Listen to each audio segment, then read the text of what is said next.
Don't walk away. Please, sir, don't walk away like everyone else." The voice cracked on the last word, and Jackson Garrett, 6'3", 240 pounds of scarred leather and military discipline, froze with his coffee cup halfway to his lips. The child, standing 5 feet from his table, was shaking so hard the notebook in his hands rattled. "I swear it's real," the boy whispered. "They killed Mr. Birdie. They're killing the veterans. Nobody believes me, but I swear to God, it's real." 3 weeks of being called a liar. 4 adults who'd dismissed him. One last desperate hope standing in a diner full of bikers who society taught him to fear. Hit that subscribe button right now and drop a comment telling us what city you're watching from. Because this story, about a child who refused to stay silent and the warriors who remembered their oath never expires, is going to show you that truth matters more than reputation. And sometimes, the people society fears most are exactly who we need. Watch until the end, because what this boy uncovered will prove that monsters hide behind respectable faces, and heroes wear patches that make parents pull their children closer. Smoke. That's what they called him had for 18 years, since Iraq. Since the burning Humvee and the smoke that filled his lungs as he pulled 3 men out. Smoke put his coffee down slowly, deliberately, the same way he'd moved through Fallujah when every instinct screamed danger and every calculation said assess before acting. "What's your name, son?" "Marcus. Marcus Webb." The boy swallowed hard. "I'm 7. I know what everyone says about me. I know they think I'm making it up, but I'm not. I swear on my dad's grave I'm not." Diesel, sitting to Smoke's left, former combat medic, shifted in his seat. "Kid, what are you talking about?" Marcus's hands tightened on the notebook. "Mr. Birdie. Thomas Morrison. The homeless man who got hit by the truck on Highway 14 3 weeks ago. The police said he was drunk and stumbled into traffic. But that's not what happened. I saw it. I was there." Smoke exchanged glances with Hammer, sitting across the booth. Hammer's expression said what Smoke was thinking. Another traumatized kid processing something he didn't understand, creating narratives that made sense to a child's mind. But then Marcus opened his notebook. The pages were filled with careful 7-year-old handwriting, dates, times, detailed descriptions written in the labored script of a child who'd worked hard to spell words correctly, to document everything exactly as he'd seen it. "October 3rd, 9:47 p.m., Marcus read, voice steadying as he focused on his own words. Mr. Birdie was crossing Highway 14 at the railway underpass. The truck was coming from the north, but before the truck hit him, a black SUV came from behind. It swerved. It hit Mr. Birdie from behind and pushed him into the truck's path. Then it drove away. Nobody stopped. The truck driver stopped, but the SUV never did. Smoke leaned forward. "Marcus, how do you know what time it was?" "I checked my watch. Dad gave it to me before he died. I always check it." Marcus touched a digital watch on his wrist, worn and scratched. "I was walking home from Grandma's house. She lives on Porter Street. I cut through the railway district because it's faster. I shouldn't have been there that late, but Grandma needed her medicine and Mom was working night shift at the hospital." "You told the police this?" Hammer asked. Marcus's face crumpled slightly. "I tried. Mom took me to the station the next day. Officer Hendricks talked to me. He said I was very brave for trying to help, but that Mr. Birdie was drunk and it was dark, and I probably just saw the truck and got confused about the SUV. He said witnesses make mistakes all the time, especially children." Saint, the oldest of the group at 65, former army chaplain, spoke quietly. "Did you tell anyone else?" "I told my teacher, Mr. Patterson. He said children often misremember scary events, that our brains try to make sense of trauma by creating details that aren't real. He said I should talk to the school counselor." Marcus flipped to another page. I wrote down what he said, word for word, so I wouldn't forget. Reaper, former Detroit PD detective, studied the notebook. "You documented the dismissals, too." "Yes, sir, because I knew people wouldn't believe me. So I wrote everything down, what I saw, what I told people, what they said back." "I thought if I had it all written down, eventually someone would listen." Smoke's jaw tightened. The discipline required for a 7-year-old to systematically document his own trauma, to anticipate disbelief and prepare evidence, that wasn't the behavior of a child creating fantasies. "Marcus," Smoke said carefully, "why are you telling us this? Why now?" The boy's eyes filled with tears, but he didn't let them fall. "Because it happened again. Leonard Cruz, 2 days ago. They found him dead near the same underpass. The news said it was exposure and alcohol, but I know it's connected. I know it is." Diesel cursed under his breath. "Jesus Christ, kid." "I saw the news report." Marcus flipped to a new page where he'd taped a printed article from the Riverside Springs Tribune. "Mr. Leonard Cruz, 58, Gulf War veteran, found deceased near Railway District underpass. Preliminary investigation suggests death by exposure complicated by alcohol consumption." "No foul play suspected." "That doesn't mean murder," Hammer said, but his voice lacked conviction. "Mr. Birdie was a veteran too," Marcus said. "Vietnam. He had PTSD. He told me stories sometimes when I walked by his camp, about helicopters and jungles and friends who didn't come home. Mr. Leonard had a brain injury from the war. He got confused sometimes, but he was nice. He always waved at me." Smoke felt something cold settle in his chest. "You knew both men?" "Yes, sir. They lived under the Highway 14 overpass. There's a whole camp there, maybe 10 or 12 people, all homeless. Some are veterans. I walk past them on my way to Grandma's house twice a week." "And you're saying both these men died within 3 weeks of each other, same location, both ruled accidental or natural causes?" Hammer's legal training was kicking in. "That's suspicious, but it's not proof of murder." Marcus looked at him with eyes too old for 7 years. "The SUV was the same both times." The table went silent. "What?" Smoke's voice dropped to the command tone that had moved Marines through firefights. "I saw it again, 2 nights ago. Same black SUV with tinted windows. I was walking home from Grandma's again. She had a doctor's appointment and I stayed late, and I saw it parked near the encampment. I hid behind a dumpster because I remembered it from Mr. Birdie. I was scared." Marcus's voice shook. "I watched it for maybe 5 minutes. Then it drove away.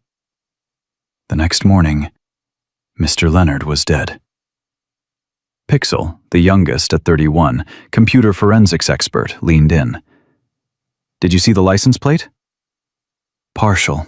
I wrote it down." Marcus showed them. 7B something Q something 2. I couldn't see the middle numbers because of the angle. Oregon plates, dark blue. The SUV was black. Maybe a Cadillac Escalade? That's what my uncle drives, and it looked the same. Wrench, the club mechanic, nodded slowly. "That's a $90,000 vehicle, not something you see in the railway district often." "Marcus," Smoke said, "did you tell anyone about seeing the SUV the second time?" The boy's face closed off. "I tried to tell Mom. She said I was obsessing over Mr. Birdie's accident and I needed to let it go. She said I was having nightmares and mixing up dreams with reality. She made me an appointment with Dr. Walsh for next week. Who's Dr. Walsh? Child psychologist. Mom thinks I need therapy because I saw someone die and I can't process it correctly. Marcus's voice went flat, adult.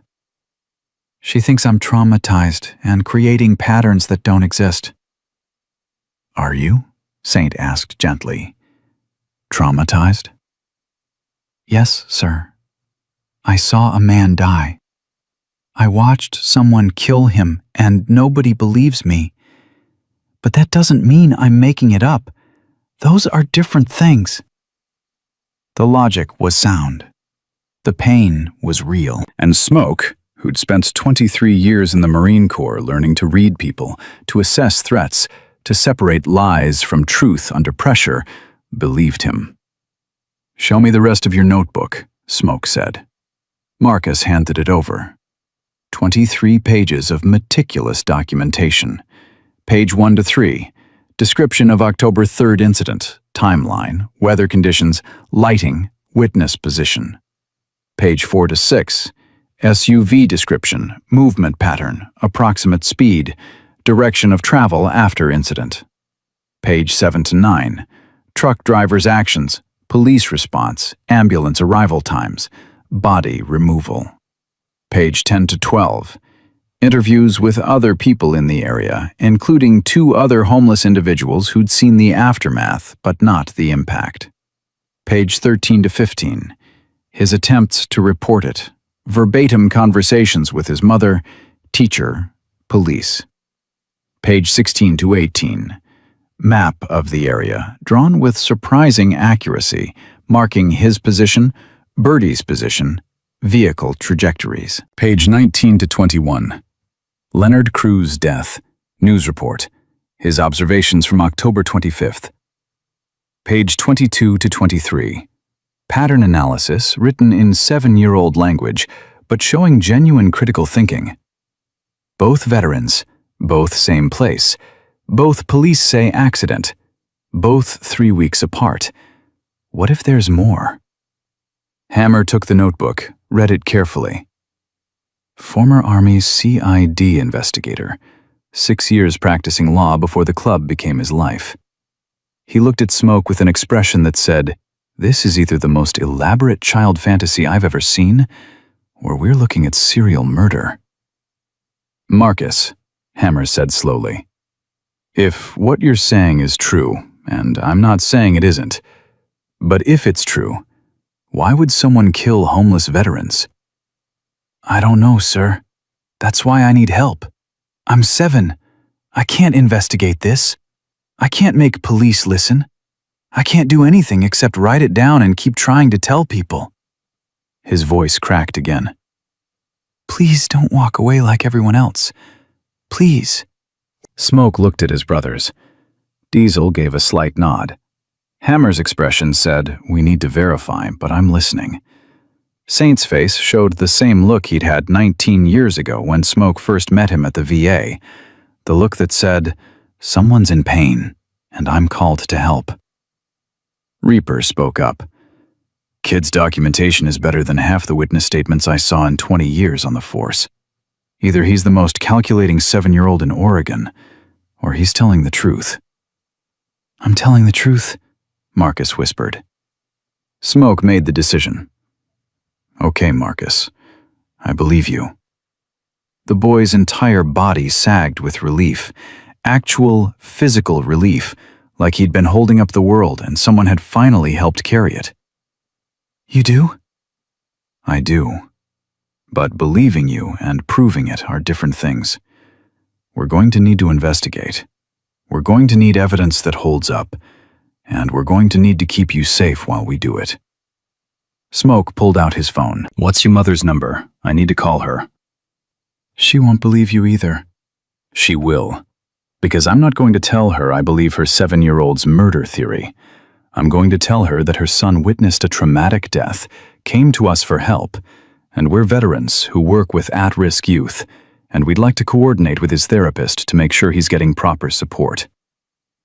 Marcus stared at him. "You're going to lie?" I'm going to give your mother a version of truth she can accept while we figure out the whole truth. That's called tactics, son. Sometimes you can't charge straight at the objective. Sometimes you have to flank. Smoke's voice softened. But I'm not lying about believing you. That's real. You have my word. Your word means something? Marcus asked quietly.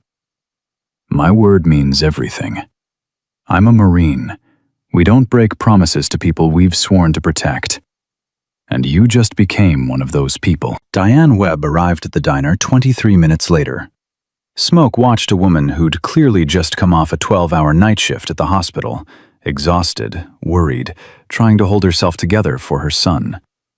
She saw Marcus sitting with 8 bikers wearing Hell's Angels patches, and her face went white. Marcus Hayes Webb, what are you doing?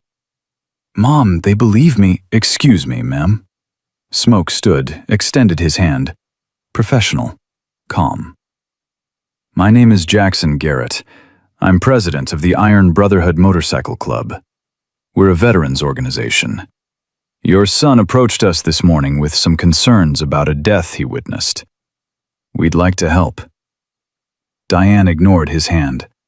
Marcus, we're leaving, now. Mrs. Webb, Diesel spoke up. My name's Robert Jensen. I'm a combat medic, former Army. Also a paramedic with Riverside Fire Department. Your son is exhibiting signs of trauma processing that need professional attention. We're not trying to interfere. We're trying to help. By encouraging his delusions? Diane's voice rose. He saw a terrible accident. He's processing it poorly. He's creating elaborate theories because he can't accept that sometimes bad things just happen. He doesn't need bikers telling him his fantasies are real. He needs therapy. He's getting therapy, Smoke said calmly. Dr. Walsh, right? We're not suggesting otherwise. But, ma'am, with respect, your son's documentation skills are extraordinary. He's not creating random stories.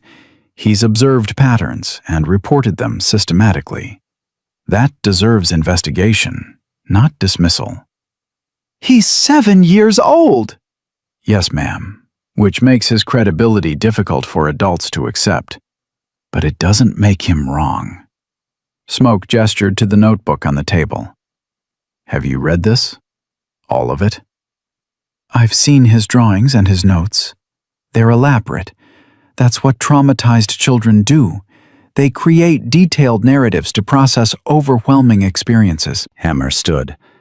Mrs. Webb, I'm Marcus Hammond, former attorney. I've reviewed your son's documentation. If he's creating fantasy, it's the most legally coherent fantasy I've encountered. If he's telling truth, he's witnessed at least 1 homicide and possibly 2. The police investigated an accident.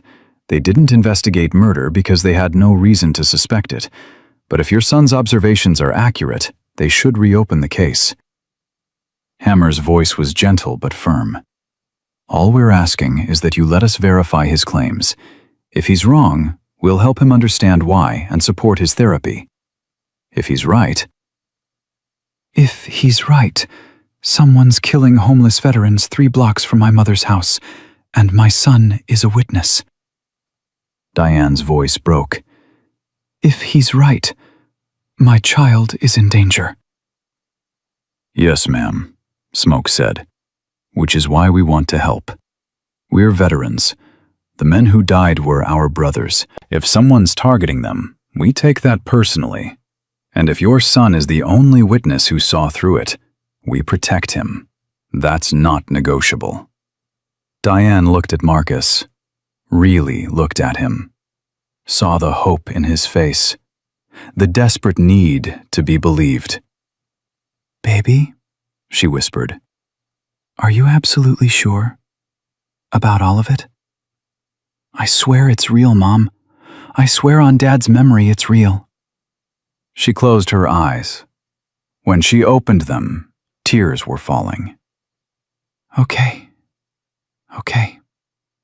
Someone prove my son right or prove him wrong. But give him an answer. Please. Smoke extended his hand again. This time, she took it. We'll start immediately, Smoke said. Reaper, pull everything you can on both deaths. Public records, coroner reports, police filings. Pixel, traffic cameras in the area for both dates. Diesel, I want medical analysis of reported causes of death. Wrench, start tracking black Escalades in Riverside County with partial plate matches. Saint, I need you to visit the encampment, talk to the other residents, find out if anyone else saw anything. What about me? Marcus asked. You go home with your mother, you go to school, you act normal.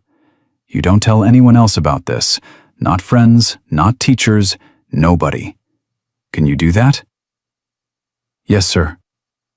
Good, because if someone is killing people, the last thing we want is them knowing a 7-year-old witness is being taken seriously.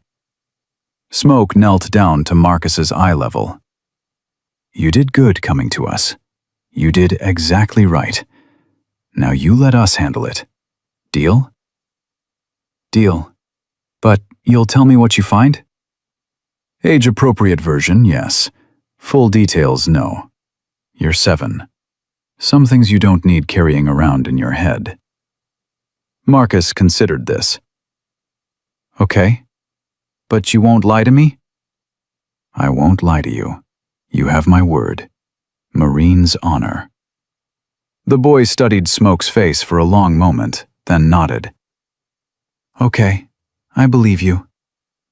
Good. Now go home. Eat something. Do your homework. Be a kid. We've got this.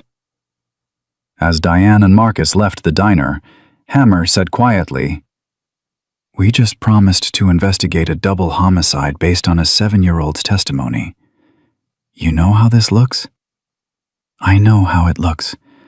I also know that kid's documentation is too detailed to be fantasy, and his observations are too specific to be coincidence. Smoke looked at his brothers. 2 dead veterans in 3 weeks, same location, both ruled accidental. Anyone else smell something wrong? Reeks, Reaper said. I'll pull the files. I'll check traffic cams, Pixel added. If there was an SUV in that area on both nights, cameras caught it. Diesel nodded. Coroner reports will show if the injuries match or if there's a pattern. Saint stood. I'll visit the camp today. People talk to priests, even former ones. What if the kid's wrong? Wrench asked. What if it really is just coincidence and trauma? Then we document that thoroughly and help him accept it with professional support, Smoke said. But what if he's right? What if someone is systematically killing homeless veterans and everyone's dismissing it as accidents because the victims are invisible to society? What if a 7-year-old is the only person who saw through it? Then we find whoever's doing it, Hammer said, and we make sure they face justice. Legal justice, Smoke emphasized. We investigate, document, turn over to authorities.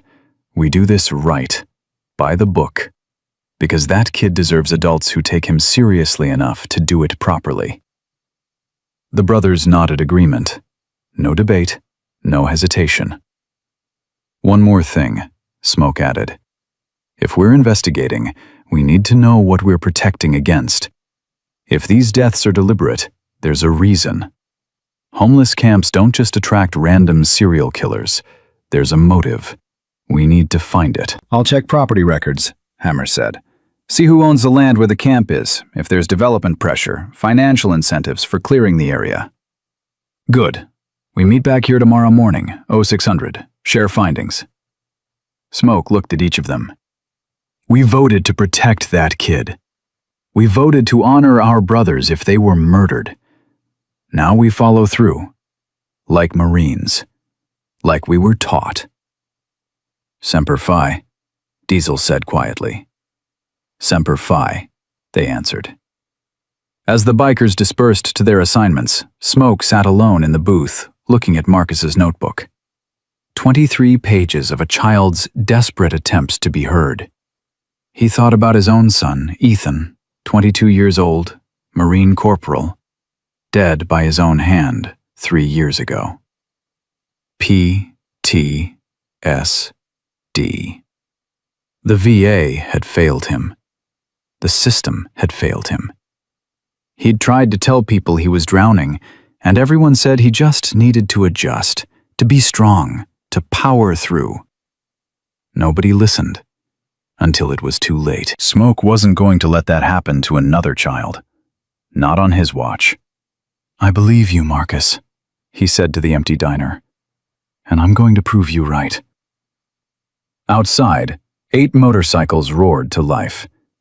The investigation had begun.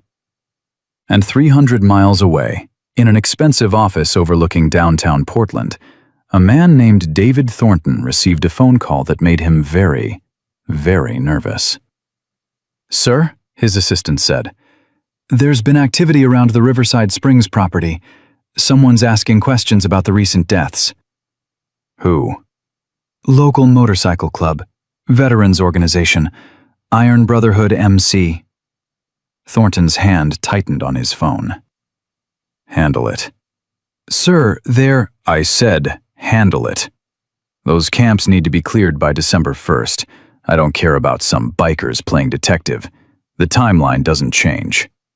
He hung up and looked out his window at the city below. Riverside Development Corporation had 47 million reasons to make sure nobody looked too closely at a few dead homeless veterans.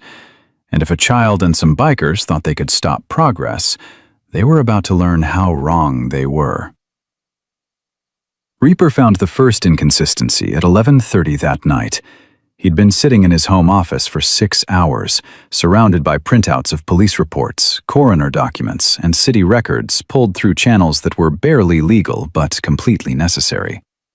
Former Detroit PD knew how to work the system, knew which databases to access, which clerks to call, which favors to cash in.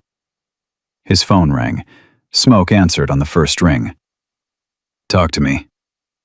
"Thomas Morrison's coroner report lists blunt force trauma consistent with vehicular impact, blood alcohol content 0.17, time of death approximately 9:50 p.m., Reaper said. "But here's what's wrong. The impact pattern shows 2 separate strikes, primary impact to the lower back and secondary impact to the chest and head. Coroner attributed both to the truck. But the angles don't match. The lower back injury shows lateral force, like something hit him from the side and behind. The chest and head trauma shows frontal impact. If the truck hit him straight on, the force vectors should align. They don't." Smoke's voice went cold. "So something hit him from behind first, pushed him into the truck's path." Exactly what Marcus said. The kid was right. Someone clipped Morrison from behind with enough force to send him stumbling forward into oncoming traffic. The truck driver never had a chance to stop, and whoever hit Morrison first was gone before anyone looked. "What about Cruz?" Leonard Cruz's report is worse. Cause of death listed as hypothermia complicated by acute alcohol intoxication, found at 6:15 a.m. on October 26th. But Diesel already called me about this one. "You want to hear what he found?" "Put him on conference." Click. Diesel's voice came through. "Smoke, Cruz didn't die from exposure. His core body temperature was too high for someone who'd frozen to death. And the alcohol content doesn't match the timeline. He had 0.21 BAC, but his stomach contents showed he hadn't eaten in over 18 hours. That much alcohol on an empty stomach would have incapacitated him within an hour of consumption." "Meaning someone forced it into him," Smoke said. "Or he was already unconscious when it was administered. There's bruising on his jaw and throat consistent with forced ingestion. The coroner missed it because he was looking for exposure and intoxication, not assault. But it's there in the photos if you know what to look for." Smoke was quiet for exactly 4 seconds. "So we have 2 veterans dead within 3 weeks.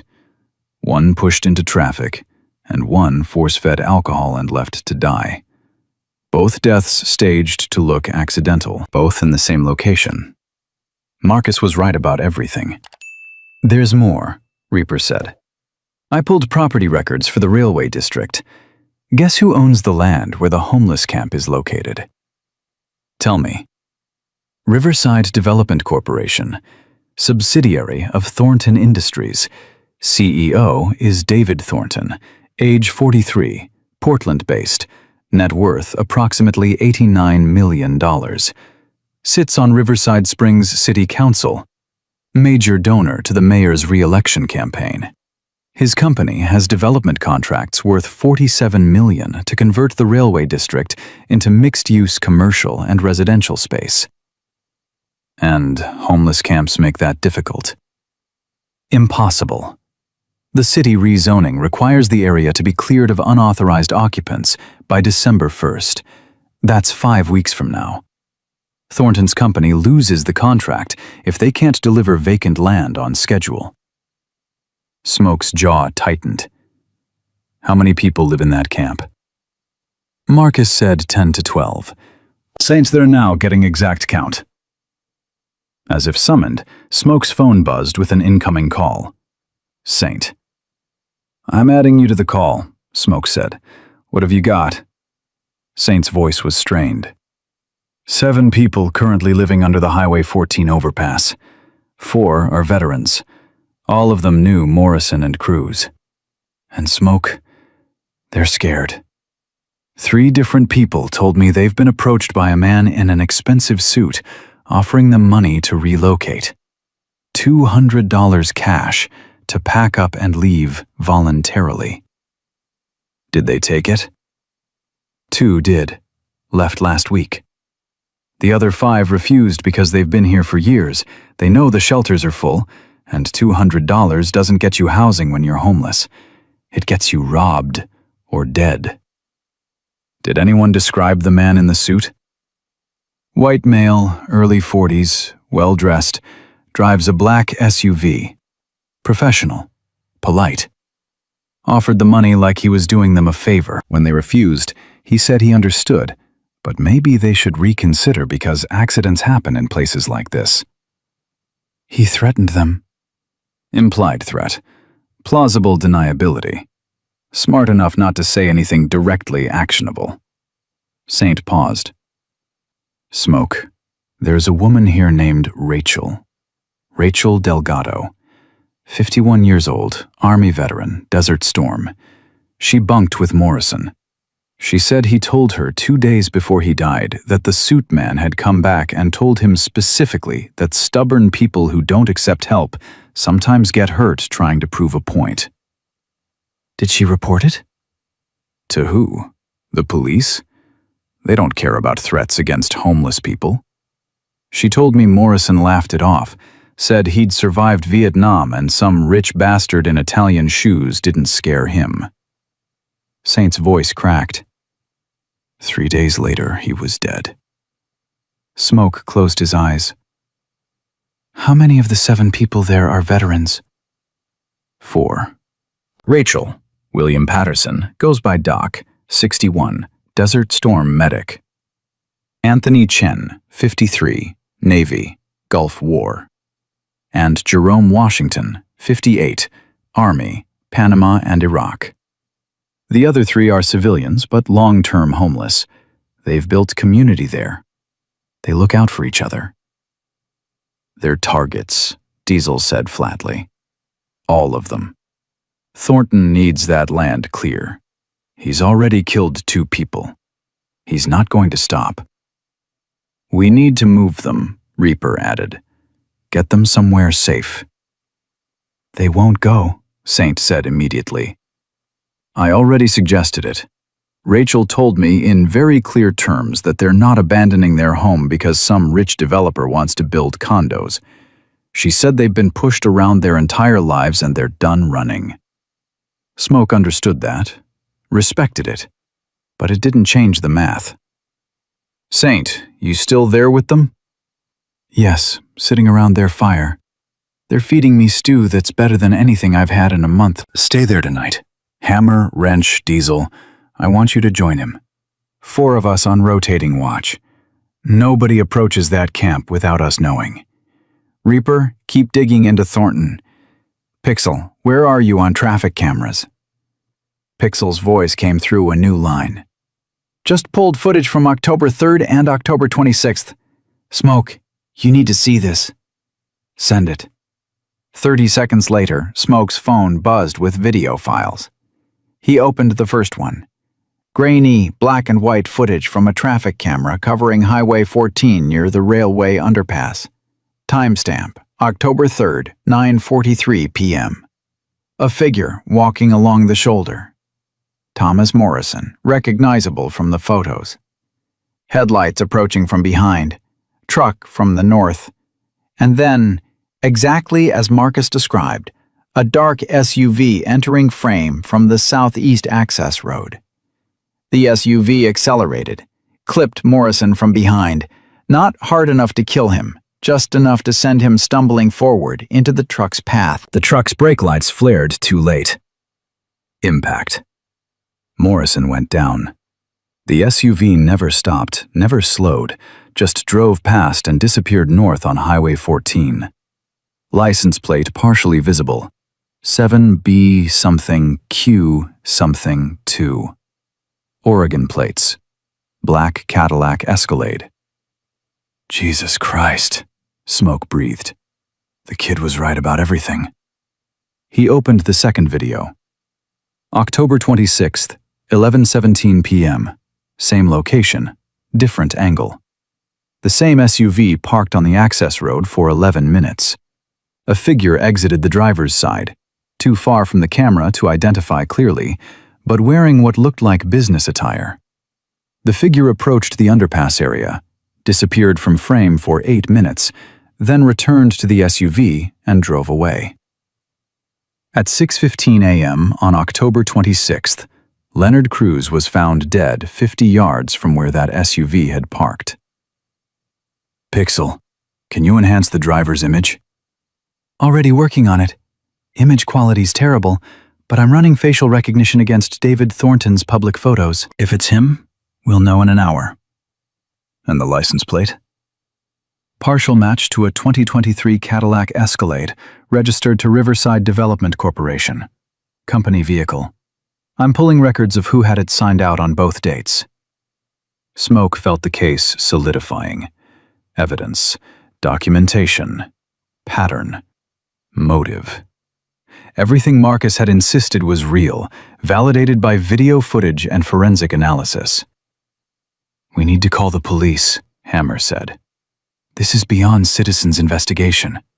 We have evidence of 2 homicides. We need to turn it over. To who? Reaper challenged. Riverside PD already closed both cases as accidental. The coroner signed off. The detective who handled Morrison's death is 3 weeks from retirement and isn't going to reopen a closed file that makes him look incompetent. And Thornton sits on the city council. You think local police are going to move against him without ironclad proof? We have video. We have grainy footage of an SUV that could be anyone driving a company vehicle that multiple people have access to. We have coroner reports that were already officially accepted. We have a 7-year-old witness who's already been dismissed as traumatized. That's not ironclad. That's circumstantial at best. So what do we do? Diesel asked. Smoke made the decision. We protect the camp tonight. Tomorrow, we contact FBI. This is interstate fraud, development contracts, federal highway land, multiple jurisdictions. FBI won't have the same conflicts of interest as local PD. But tonight, we make sure nobody else dies. Agreed, Saint said. I'm staying here with Rachel and the others. We're on our way, Hammer added. Be there in 20. Smoke ended the call and sat in silence. A 7-year-old boy had documented 2 murders that the entire adult system had missed or ignored. Marcus had been right about all of it. And that meant Marcus was also right that there could be more victims. The pattern suggested someone systematically eliminating obstacles to a development project worth $47 million. 2 deaths in 3 weeks. 5 more potential targets still living in the camp. December 1st deadline, 5 weeks away. The math was ugly. His phone rang again. Unknown number. Smoke answered cautiously. Mr. Garrett? A woman's voice, professional, tense. My name is Sarah Chen. I'm a special agent with the FBI, White Collar Crimes Division, Portland Field Office. I understand you've been investigating some deaths in Riverside Springs. Smoke's instincts fired. Who told you that? I've been monitoring Riverside Development Corporation for 8 months as part of a larger investigation into development fraud. Your name came up this evening because someone accessed sealed federal documents related to Thornton Industries contracts. That someone used former military credentials that trace back to your club. I'm calling to ask if you'd like to coordinate rather than interfere with each other. You're already investigating Thornton? For wire fraud, interstate commerce violations, and corruption.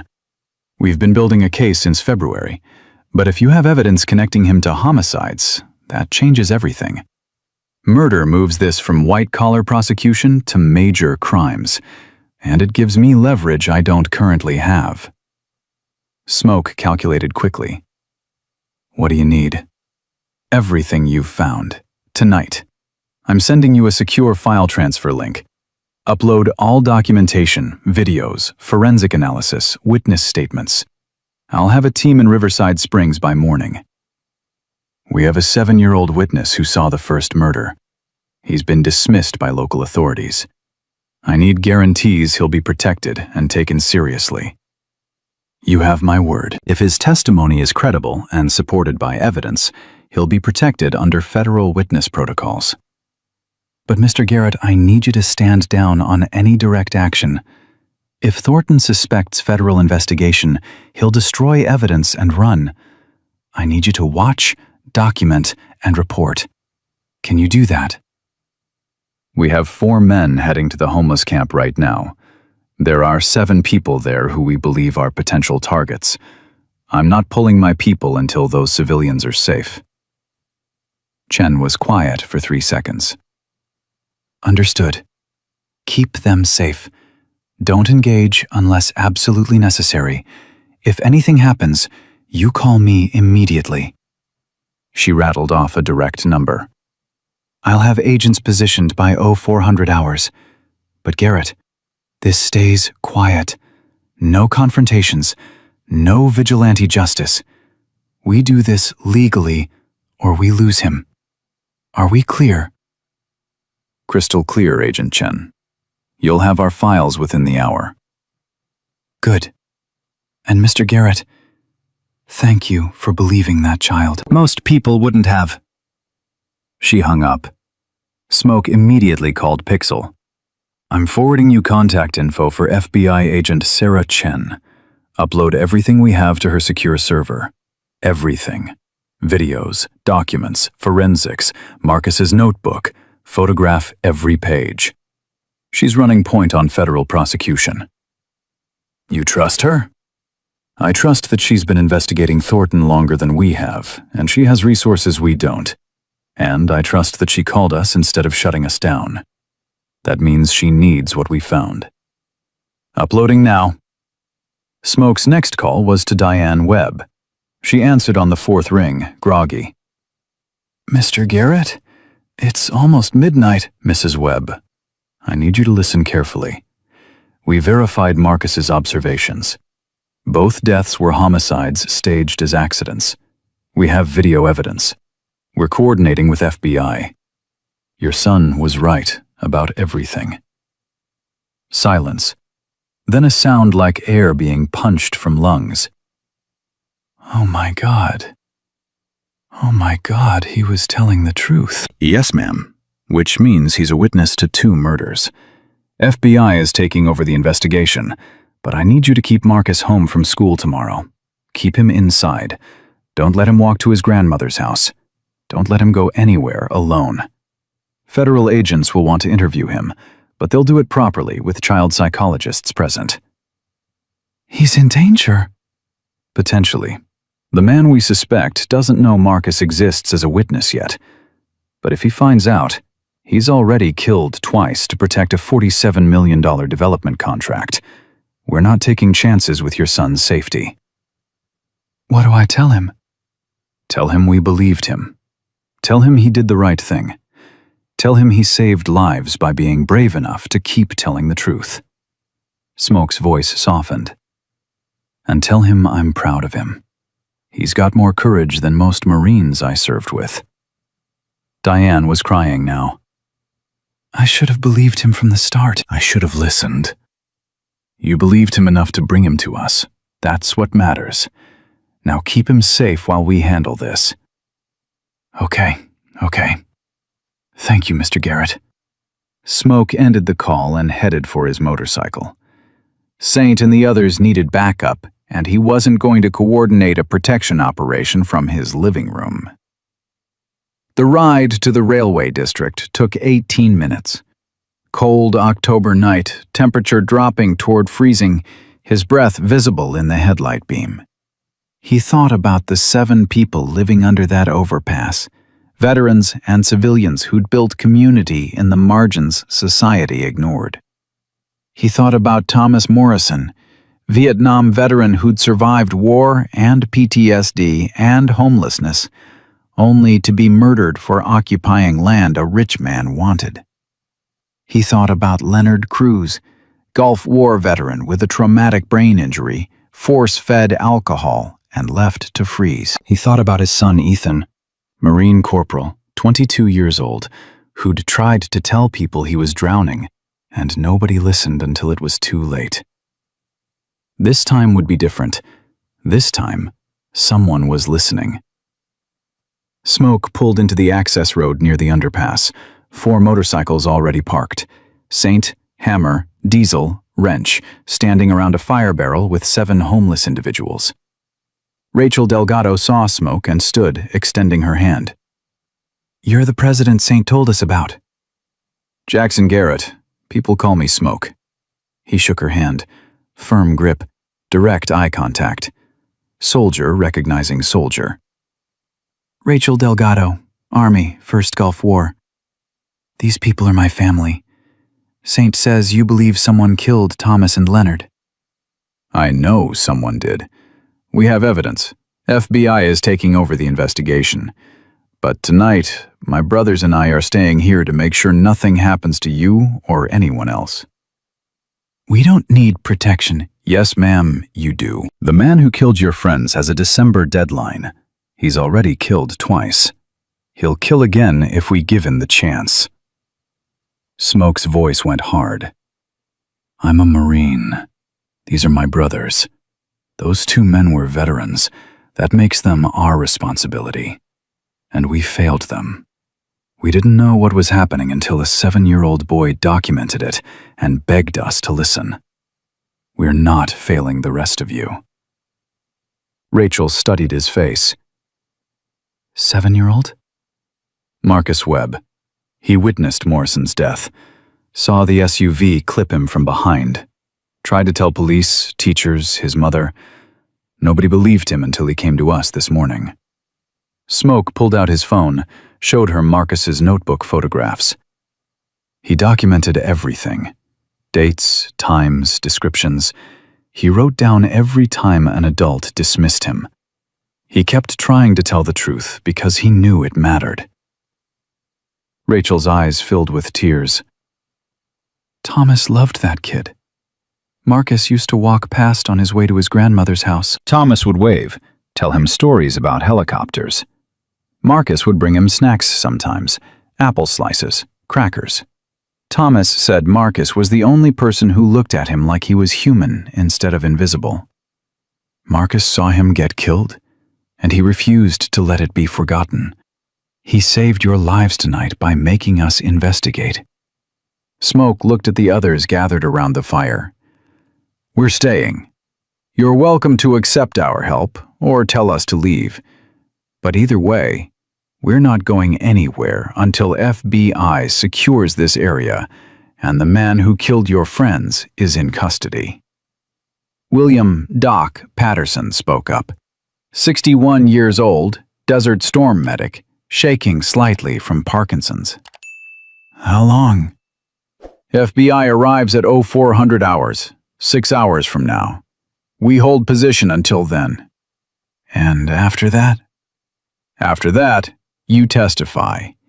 You tell federal agents everything you saw, everyone who approached you, every threat that was made. You help them build a case that puts David Thornton in prison for the rest of his life. What if we can't stay here? Anthony Chen asked. What if they clear the camp anyway? Smoke looked at Saint. Saint nodded. Then we find you housing, Smoke said. Legal housing. The Iron Brotherhood has connections, resources. We help homeless veterans.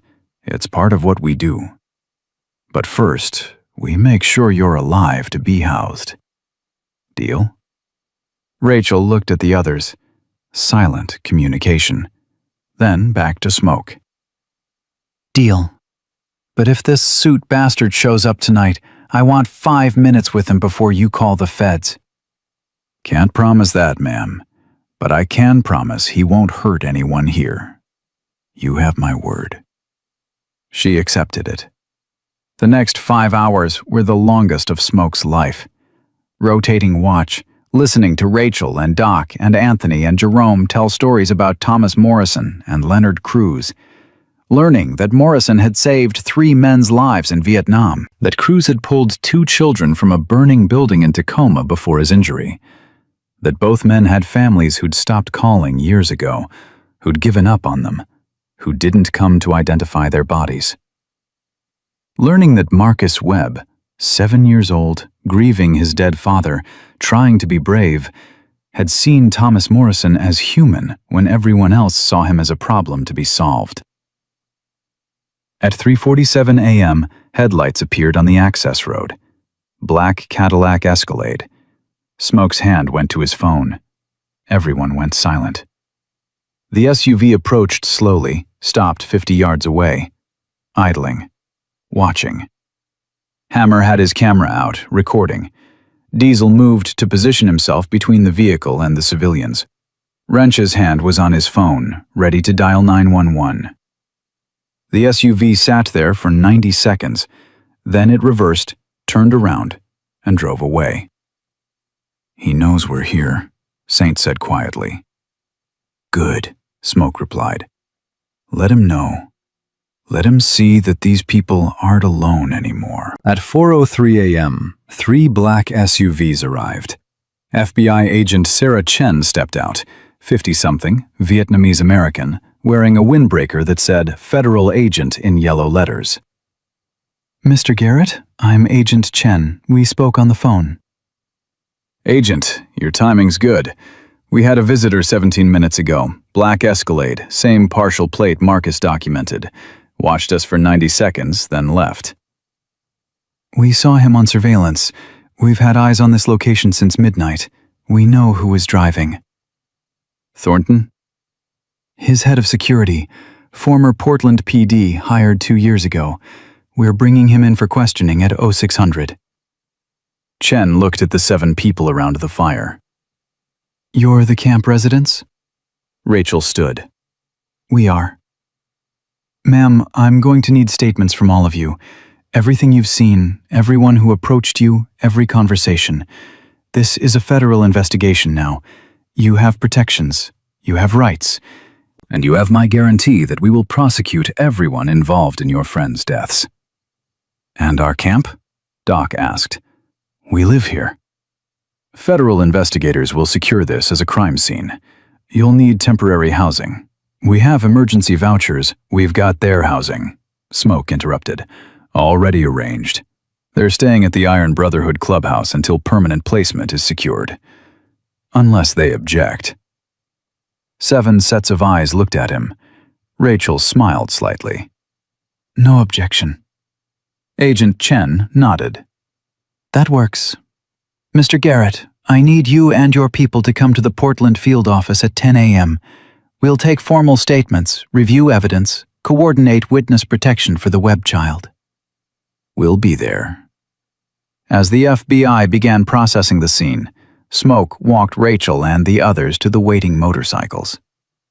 7 homeless veterans and 3 civilians being escorted by 8 bikers who society taught them to fear. Rachel rode behind Smoke. As they pulled onto Highway 14, she leaned forward and said into his ear, That boy Marcus. When this is over, I want to meet him. Want to tell him thank you for remembering Thomas was a person worth fighting for. Smoke nodded. Because that's what this was about. A 7-year-old who'd refused to unsee what he'd witnessed, who'd documented truth when adults dismissed it, who'd kept telling his story until someone finally listened. And now, federal agents were moving. Evidence was secured. Witnesses were protected. David Thornton's $47 million development contract was about to cost him everything. All because a child whispered, "I swear it's real." And 8 bikers decided to believe him. Marcus sat in a room that smelled like vanilla air freshener and fear. The FBI field office in Portland had windows that didn't open and chairs designed for adults that made his feet dangle 6 inches off the floor. Agent Sarah Chen sat across from him with a woman she'd introduced as Dr. Rebecca Walsh, child psychologist, who had kind eyes and kept a bowl of M&Ms on the table between them. Marcus, you're not in trouble, Dr. Walsh said for the 3rd time. You did everything right. We just need you to tell us exactly what you saw, in your own words, so we can help the people who need help. Can you do that? Marcus looked at his mother sitting beside him, then at Smoke standing against the wall behind Agent Chen. Smoke gave him a small nod. I can do that, Marcus said. I've told it before. Nobody believed me until Mr. Smoke did. I believe you too, Agent Chen said. And I need you to be very detailed, because what you saw is going to help us make sure bad people can't hurt anyone else. Start from the beginning. October 3rd. What time did you leave your grandmother's house? Marcus pulled out his notebook. They'd given it back to him after photographing every page. 9:32 p.m. I checked my watch. Dad gave me this watch before he died, and I always check it because it makes me feel like he's still with me. That's good, Marcus. Very good. What happened next? I walked down Porter Street to Railway Avenue. That's the fastest way home. It cuts through the district where Mr. Birdie and the others live under the overpass. I know Mom doesn't want me going through there at night, but Grandma needed her blood pressure medicine, and it was important. Diane squeezed his hand. She'd apologized 17 times since yesterday morning. Marcus had told her it was okay, but he could tell she didn't believe him yet. When did you first see Mr. Morrison? Agent Chen asked. At 9:43, he was walking along the shoulder of Highway 14 heading toward the underpass. He waved at me. He always waved. I waved back. Then I heard the truck coming from the north, really loud engine, and I stopped walking because trucks scare me at night when I'm alone. What happened next? Marcus closed his eyes. He could still see it. Every detail exactly like he'd written it down. The truck was maybe 100 yards away. Mr. Birdie was crossing toward the underpass. Then I heard another engine, quieter, and headlights came from the southeast access road. A black SUV. It accelerated. I remember thinking it was going too fast for that road because there's potholes. And then it swerved. How did it swerve? Right toward Mr. Birdie. It hit him from behind, not hard like a crash, but hard enough to make him stumble forward. He fell into the truck's path. The truck driver hit his brakes, but it was too late. The sound was terrible. Marcus's voice shook. The SUV didn't stop. It just drove past, and kept going north on Highway 14. Did you see the driver? No, ma'am. The windows were tinted. But I saw the license plate. Part of it. 7B something Q something 2. Oregon plates. I wrote it down as soon as I got home. Doctor, Walsh pushed the M&Ms closer. you're doing great, Marcus. This is very brave. I don't feel brave. I feel scared. Brave people are always scared, Smoke said from the wall. That's what makes them brave. Agent Chen made notes on her tablet. Marcus, 3 weeks later you saw another death. Leonard Cruz. Tell me about that.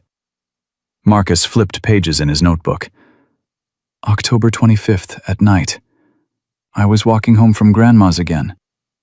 I saw the same black SUV parked on the access road at 11:17 p.m. I recognized it from the partial plate. I hid behind a dumpster because I was afraid. A man got out, wearing a suit. He walked toward the underpass, and I couldn't see him anymore. He came back 8 minutes later and drove away. Did you see his face? No, ma'am. Too far away and too dark. But he walked like someone important, like he owned everything. What do you mean? Marcus struggled to explain. Like how the principal walks at school. Not mean, but like they're in charge and everyone should move for them. Agent Chen's expression shifted. The next morning, Leonard Cruz was found dead? Yes, ma'am. The news said exposure and alcohol, but Mr. Leonard didn't drink. Rachel told me that once. He had a brain injury from the war, and alcohol made it worse, so he stopped drinking 3 years ago. So how could he die from alcohol if he didn't drink? That's an excellent question, Agent Chen said quietly. And you're right. The coroner's report was wrong. We believe someone forced alcohol into Mr. Cruz and left him to die. Marcus felt tears coming and tried to stop them. Failed. I told people. I told Officer Hendricks and Mr. Patterson and Mom and the school counselor, and nobody believed me. They all said I was confused or making it up or traumatized. Why didn't anybody believe me? Diane pulled him into a hug. Baby, I'm so sorry. I should have listened. I should have taken you seriously from the beginning. You were tired, Mom. You work all night and you were tired. And I know I cry about Dad sometimes, and maybe you thought I was just sad. I understand. You're 7 years old. You shouldn't have to understand. You should have been believed. Dr. Walsh spoke gently. Marcus, adults make mistakes. We forget sometimes that children can be just as observant as adults, sometimes more so, because you notice things we've learned to ignore. You did everything right. You documented what you saw. You kept trying to tell people. You didn't give up. And because you didn't give up, you saved lives. Whose lives? Agent Chen answered. There are 7 people still living in that camp. Rachel Delgado, William Patterson, Anthony Chen, Jerome Washington, and 3 others. We believe all of them were targets. The man who killed Mr. Morrison and Mr. Cruz was going to keep killing until the camp was empty. But you exposed him before he could. Marcus thought about that. So, Mr. Birdie and Mr. Leonard died. But because of them, and because I told, 7 other people get to live? That's exactly right. Will you catch the bad man? Yes, Agent Chen said.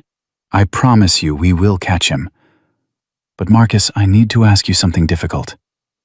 The man we believe did this is very rich and very powerful. He has expensive lawyers. When we arrest him, those lawyers are going to say you're just a child who misunderstood what you saw. They're going to try to make it seem like you made mistakes or got confused. Do you understand? They're going to call me a liar like everyone else did. They're going to try, But this time you have video evidence supporting your testimony. You have forensic evidence. You have adult witnesses. You have the FBI. You're not alone anymore.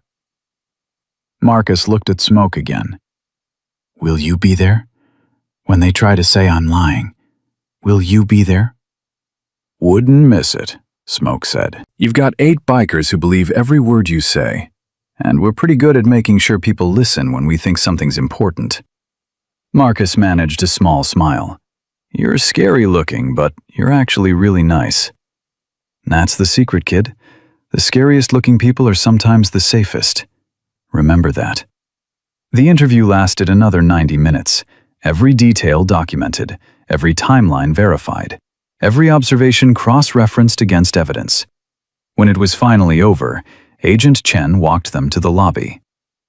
Mrs. Webb, I'm assigning protective detail to your family. 2 agents will be watching your house around the clock until we make arrests. Marcus should stay home from school for the next few days. We don't believe you're in immediate danger, but we're not taking chances. When will you arrest him? Diane asked. Soon. We are coordinating with the district attorney's office. We want the charges to be ironclad. But Marcus, you should know something. Agent Chen knelt down to his level. Because of you, we're not just investigating 2 murders. We're investigating a pattern. We've found evidence suggesting this has happened in other cities where Thornton Industries had development contracts. Portland 2 years ago, Seattle 3 years before that. You might have helped us connect 6 other suspicious deaths to the same man. Marcus felt dizzy. 6 more people? 6 more people who were invisible to everyone else. Homeless individuals who died in convenient locations right before development projects broke ground. Deaths that were ruled accidental or natural. But you saw through it. You refused to accept the official story, and that's going to bring justice for all of them. In the car driving home, Marcus was quiet. His mother kept glancing at him in the rearview mirror. Baby, what are you thinking? I'm thinking about Mr. Birdie telling me stories about helicopters. He was funny. He did voices for all the different people he served with. He made me laugh. Marcus looked out the window.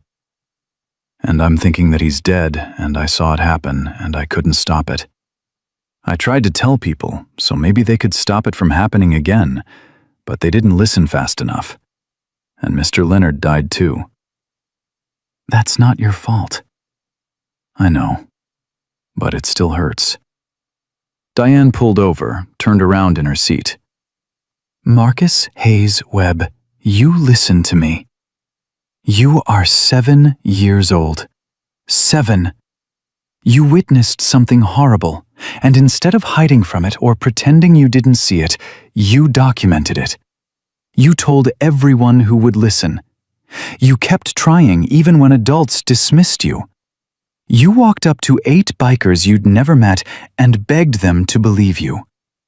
Do you understand how brave that was? I was scared the whole time. Brave people are always scared. That's what Mr. Smoke said, and he's right. You saved 7 lives. You exposed a killer. You showed everyone that children's voices matter. I am so proud of you, I can barely breathe. Marcus started crying again. I just wanted someone to believe me. I know, baby, and I'm sorry it took so long. But people believe you now. Important people. The FBI, federal agents, prosecutors, and 8 bikers who look terrifying but are apparently the safest people in Oregon. She smiled through her own tears. You did it. You told the truth, and you won. 3 days later, David Thornton was arrested at his downtown Portland office. The arrest was coordinated by 12 federal agents, executed with a sealed indictment charging him with 2 counts of first-degree murder, conspiracy to commit murder, wire fraud, interstate commerce violations, and civil rights violations against protected veterans. His mugshot made national news. Expensive suit, shocked expression, handcuffs. Marcus saw it on television and felt something loosen in his chest. Relief. Validation. The knowledge that speaking truth had mattered. But the legal team Thornton hired was exactly as ruthless as Agent Chen had predicted. Within 48 hours, they'd filed motions to suppress evidence, challenged the credibility of witness testimony, and begun a media campaign suggesting the FBI had been manipulated by a traumatized child's fantasies and a motorcycle club with an agenda. Smoke called a church meeting at the Iron Brotherhood clubhouse, all members present, Rachel and the other camp residents invited. Marcus and Diane included. "They're coming for the kid," Hammer said, reading through the defense filings. "They're going to argue that Marcus is an unreliable witness due to age and trauma. They're going to argue the video evidence is circumstantial. They're going to argue that Thornton had no direct involvement, that if murders occurred, it was unauthorized actions by subordinates." "Can they win with that?" Rachel asked. "They can create reasonable doubt. That's all they need." Hammer looked at Agent Chen, who'd come to coordinate. "What's the prosecution's timeline?" "Grand jury convenes in 3 days. We're confident we'll get an indictment. Trial likely starts in 6 to 8 weeks. And yes, Marcus will have to testify." Marcus, sitting between his mother and Smoke, spoke up. "I can do it. I'll tell them what I saw." "It won't be easy," Dr. Walsh said. She'd been working with Marcus 3 times a week. "The defense attorney will ask you very hard questions. They'll try to confuse you. They'll try to make you doubt yourself. You'll need to stay calm and tell the truth exactly as you remember it." "I have my notebook. I wrote everything down." They'll challenge the notebook. They'll say you were coached, that adults helped you write it, that you created it after the fact to support a false narrative. "But that's a lie." "Yes, it is. And we'll prove it's a lie. But Marcus, you need to be prepared. This is going to be difficult." Smoke put his hand on Marcus's shoulder. "You're not doing this alone. We'll be there, every day of the trial, front row. And if their lawyer tries to bully a 7-year-old on the stand, they're going to have to explain to the jury why they're scared of a child who's telling the truth." "I'm scared," Marcus admitted. "Good. Fear makes you careful. Careful is smart." Smoke looked at Agent Chen. "What else do we need to know?" "Thornton's team is going to investigate everyone involved. They're going to look for anything they can use to discredit witnesses. Criminal records, financial troubles, personal scandals. They're going to try to paint the Iron Brotherhood as a criminal organization interfering with legitimate business." "Let them try," Diesel said. "We've got nothing to hide."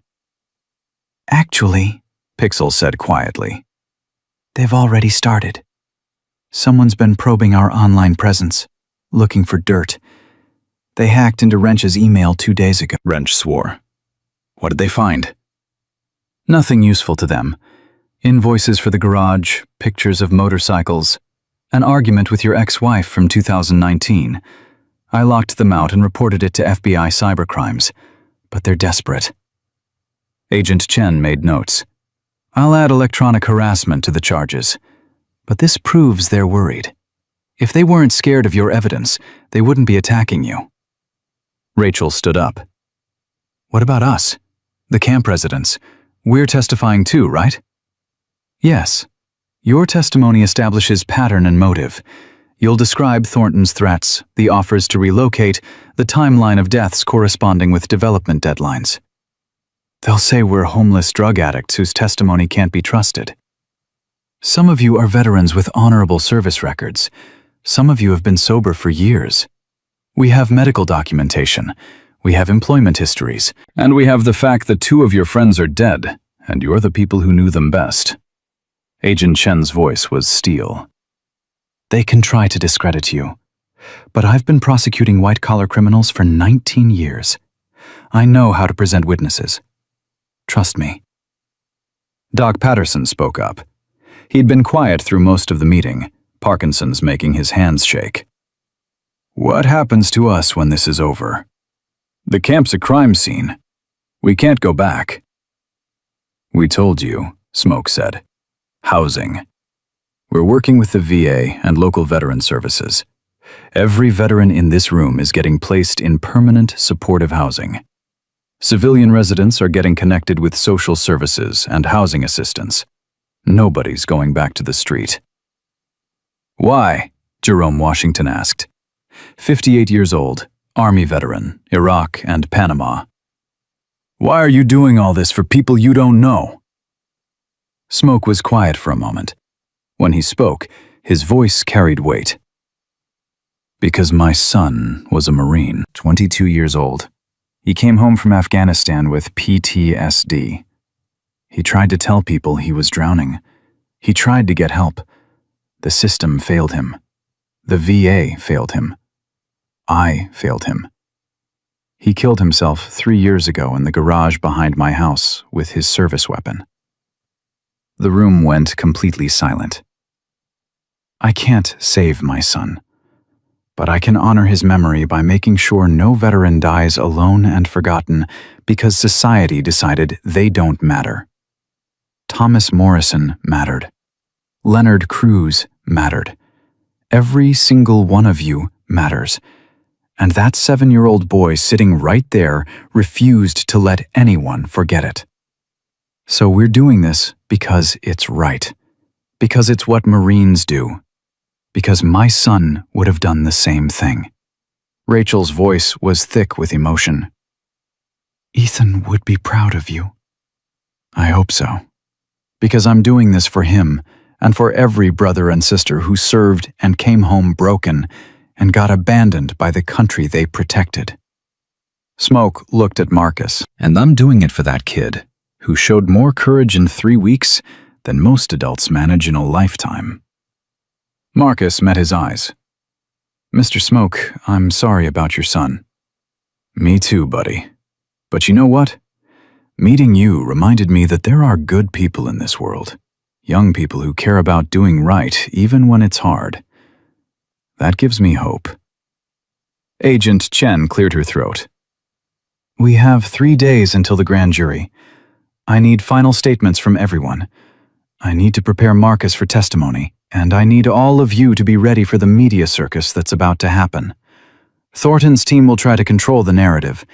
We need to let our evidence speak louder than their spin. The grand jury took 4 hours to indict David Thornton on all charges. The arraignment was scheduled for the following Monday. Bail was set at $5 million. Thornton posted it within 3 hours. He walked out of the courthouse in an expensive suit, surrounded by lawyers, and gave a statement to the cameras. I am innocent of these absurd charges. I am a respected businessman and city councilman who has spent my career improving communities and creating economic opportunities. These allegations are based on the confused testimony of a traumatized child and the vendetta of a motorcycle gang with a history of violence. I will be fully exonerated, and I will pursue legal action against everyone involved in this persecution. Marcus watched the statement on the news, saw Thornton's confident smile, saw the lawyers nodding in agreement, saw the reporters treating it like a legitimate defense. He called me a liar again, Marcus said quietly. Diane turned off the television. He's desperate. Desperate people say desperate things. But what if the jury believes him? What if they think I'm just confused? Smoke, who'd been sitting with them, knelt down. Marcus, look at me. That man killed 2 people. He's killed more. He thought he could get away with it because he's rich and powerful, and his victims were people nobody cared about. But you cared. You saw them as human, and you documented everything so carefully that the FBI has evidence they can't ignore. He can call you confused all he wants. The video doesn't lie. The forensics don't lie. The pattern doesn't lie. What if it's not enough? Then we make it enough. We testify. We present evidence. We tell the truth, and we trust 12 people to see it." Smoke's voice dropped. "But kid, I've been to war. I've seen good people die and bad people survive. I know the world isn't fair, but I also know that sometimes, if you fight hard enough and refuse to give up, justice wins. You've fought this hard already. Don't quit now." Marcus took a shaky breath. "I won't quit." Mr. Birdie didn't raise a quitter. No, he didn't. He raised a warrior. The trial was scheduled to begin November 18th, 6 weeks away. 6 weeks of preparation, of coaching, of rehearsing testimony.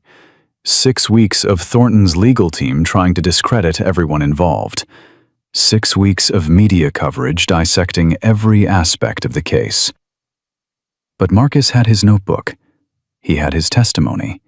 He had 8 bikers who believed him, and 7 homeless residents who'd lost friends, and 1 FBI agent who'd promised justice.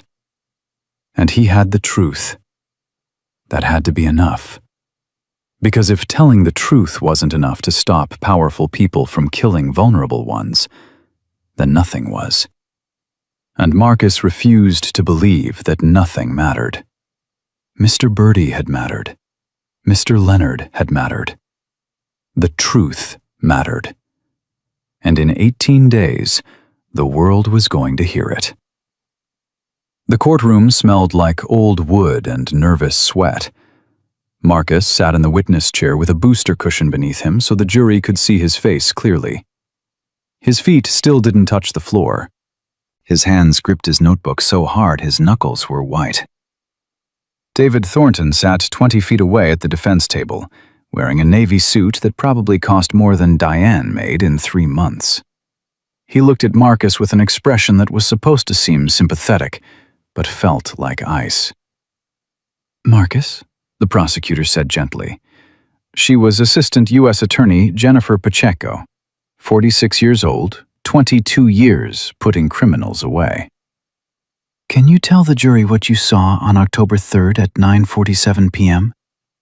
Marcus swallowed, looked at the 12 people in the jury box. 8 women, 4 men, ages ranging from 20s to 70s. Regular people who were supposed to decide if a 7-year-old was telling the truth.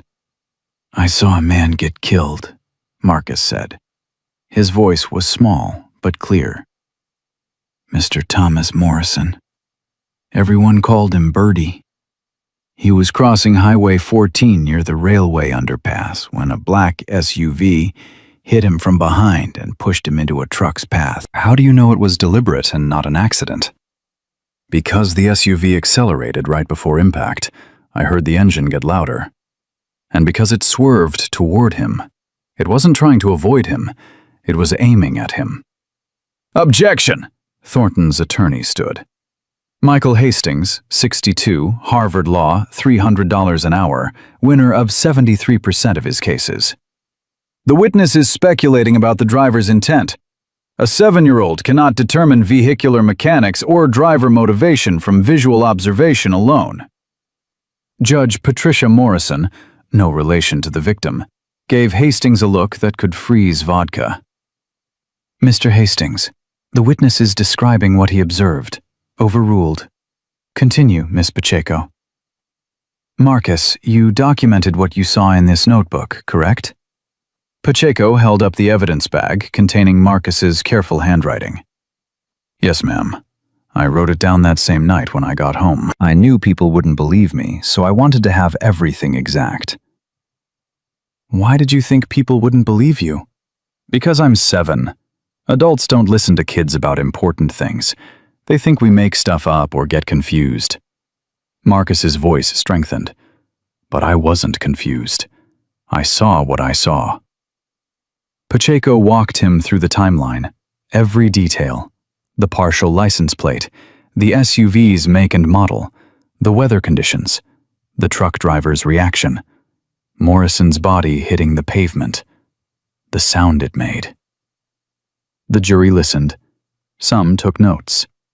One woman in the back row had tears in her eyes. Then it was Hastings's turn. He stood slowly, buttoned his suit jacket, and approached Marcus with a smile that didn't reach his eyes. "Hello, Marcus. My name is Mr. Hastings. I'm Mr. Thornton's attorney. I need to ask you some questions, okay?" Okay. Now, you say you saw this accident on October 3rd at 9:47 p.m. That's very specific. How did you know the exact time? I checked my watch. My dad gave it to me before he died, and I check it a lot. Your father passed away. I'm very sorry for your loss. When did he die? Marcus felt his chest tighten. 11 months ago. Cancer. That must have been very difficult for a 6-year-old to process. Were you close to your father? Objection, Pacheco said sharply. Relevance. Your Honor, I'm establishing the witness's emotional state and potential for trauma-based memory distortion. Judge Morrison sighed. I'll allow it, but get to the point, Mr. Hastings. Marcus, after your father died, did you have trouble sleeping? Sometimes. Did you have nightmares? Yes. Did you ever see things that weren't there? Maybe think you saw your father when he wasn't actually there? Marcus's hands tightened on his notebook. That's different. That's grief. This is what I actually saw. But how can you be sure? You were walking alone at night through a dangerous area at 9:47 p.m. You were tired. You were scared. You saw something traumatic. Isn't it possible your mind filled in details that weren't actually there? No, sir. I wrote everything down while it was fresh. I documented it. With help from adults? No, sir. By myself. A 7-year-old wrote 23 pages of detailed observations with perfect timeline documentation and legal quality descriptions, all by himself, on the same night he witnessed a traumatic death? Hastings's tone was skeptical. That seems remarkably sophisticated for a second grader. I'm good at writing, and I knew I had to get it right or people wouldn't believe me. Marcus felt anger rising. I knew adults would say exactly what you're saying right now, that I'm making it up, or I'm confused, or I had help. So I was extra careful to write exactly what I saw with no mistakes. You anticipated that adults would doubt you, so you created an elaborate documentation that would support your claims. Doesn't that sound like you were building a story rather than recording observations? Objection!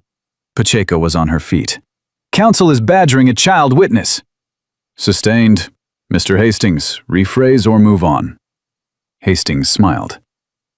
Marcus, you said you saw a black SUV, but it was nighttime. How could you tell it was black and not dark blue or dark green? The street light. There's a light near the access road. It showed the color. And you said it was a Cadillac Escalade because your uncle drives one. But did you actually confirm the make and model, or did you just assume? I looked it up online the next day.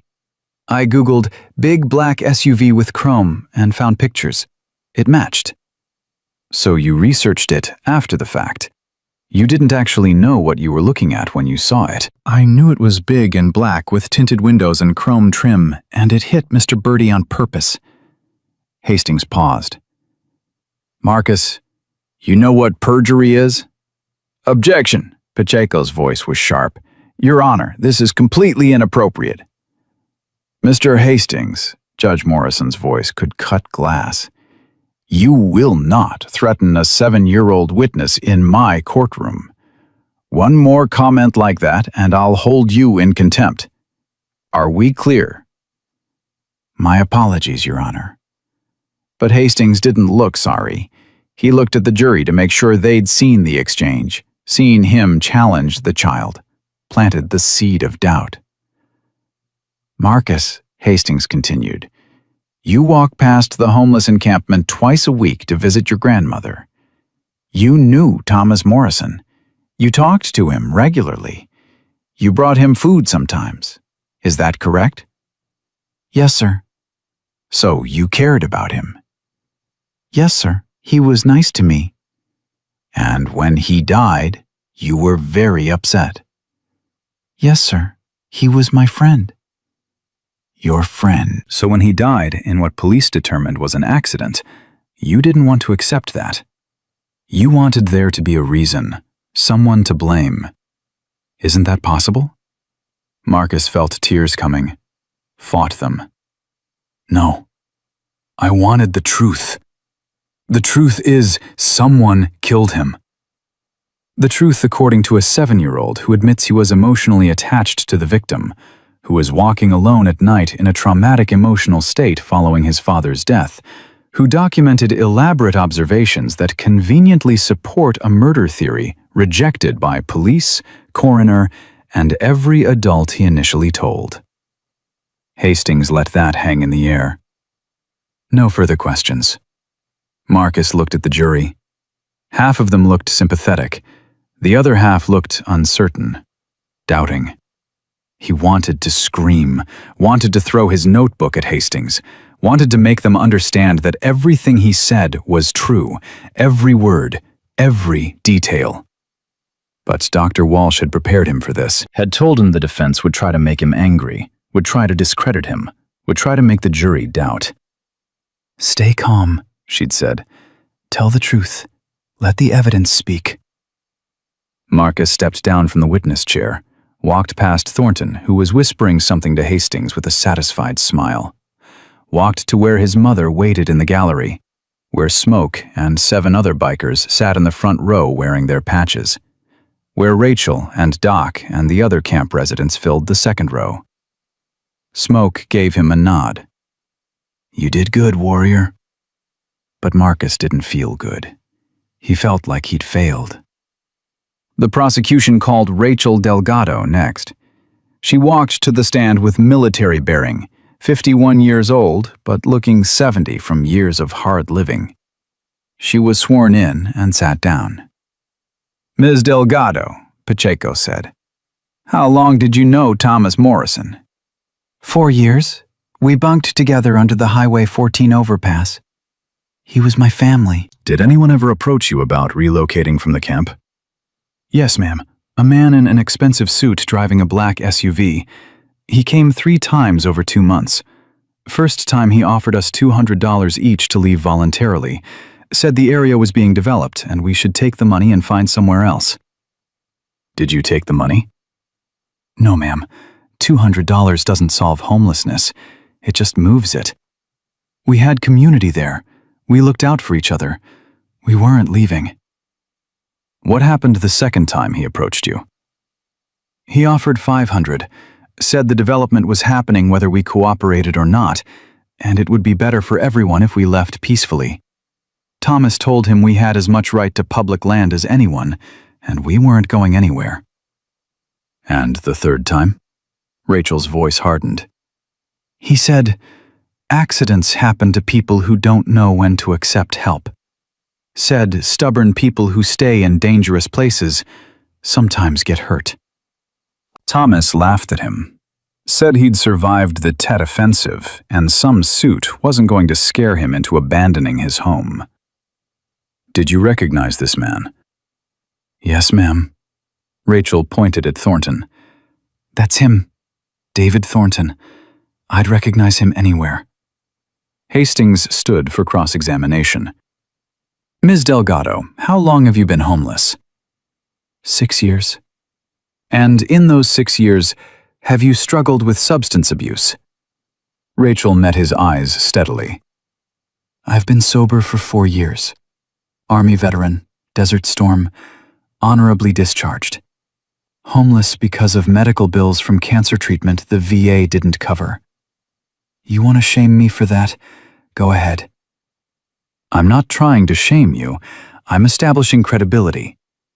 During the time you were using substances, did you ever experience hallucinations or memory problems? Yes, which is why I got sober, and why I remember clearly every word that man said to us. You claim my client threatened you, but his exact words were that, Accidents happen in dangerous places. That's a statement of fact, not a threat. Homeless encampments are dangerous. People do get hurt. He was expressing concern for your safety. He was telling us we'd die if we didn't leave. We knew the difference between concern and a threat. Or you interpreted a legitimate warning as a threat because you were looking for someone to blame when tragedy struck. Hastings paused. Ms. Delgado, you live under an overpass. You have no permanent address, no regular income, no stable housing. You're asking this jury to believe your testimony over a respected businessman and city councilman. Why should they? Rachel leaned forward. Because I'm an American soldier who served my country for 6 years, who put my life on the line for people like you, who came home with injuries that destroyed my ability to work, and who's been treated like garbage by a system that forgot about me. Because I watched my friend Thomas Morrison die, and another friend, Leonard Cruz, die. And I know in my gut, that man sitting right there is responsible. And because unlike rich people who lie to protect their money, I've got nothing to lose by telling the truth. That's why they should believe me. The courtroom was silent. Hastings tried to recover. No further questions. But the damage was done. The jury had seen a veteran defending her credibility against a lawyer trying to discredit her for being poor. Several jurors looked angry. The prosecution spent 3 days presenting evidence. Traffic camera footage showing the SUV clipping Morrison. Forensic analysis showing 2 separate impacts. Leonard Cruz's toxicology showing forced alcohol ingestion.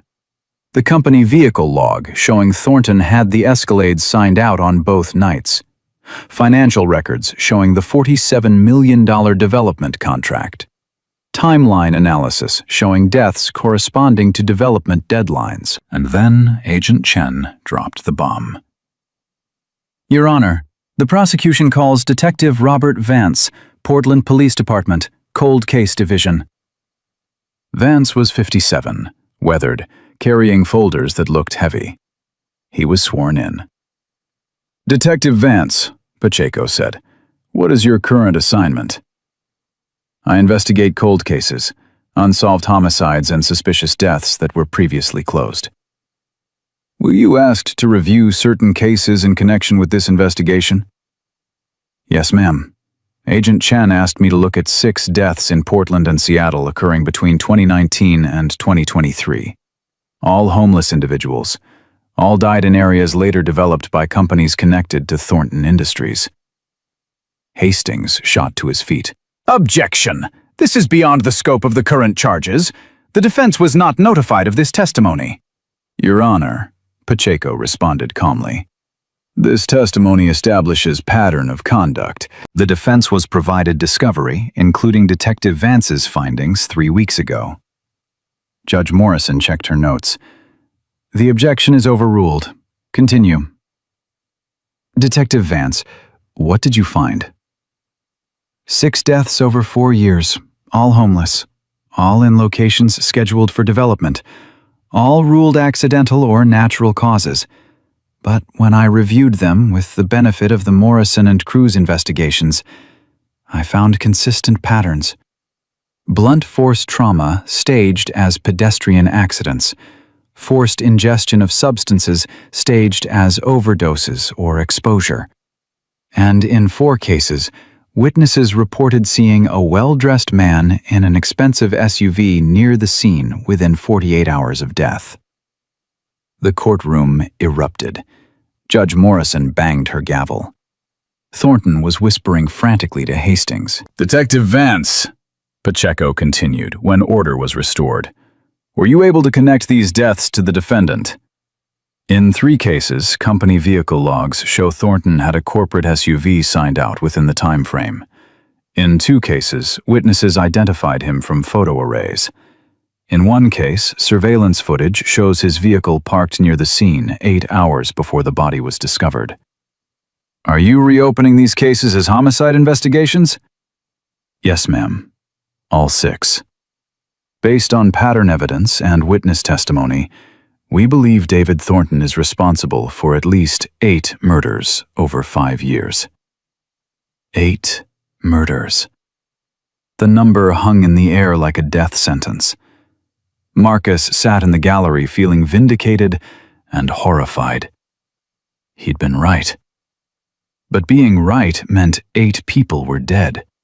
8 invisible people whose deaths nobody questioned, until a 7-year-old refused to accept the lie.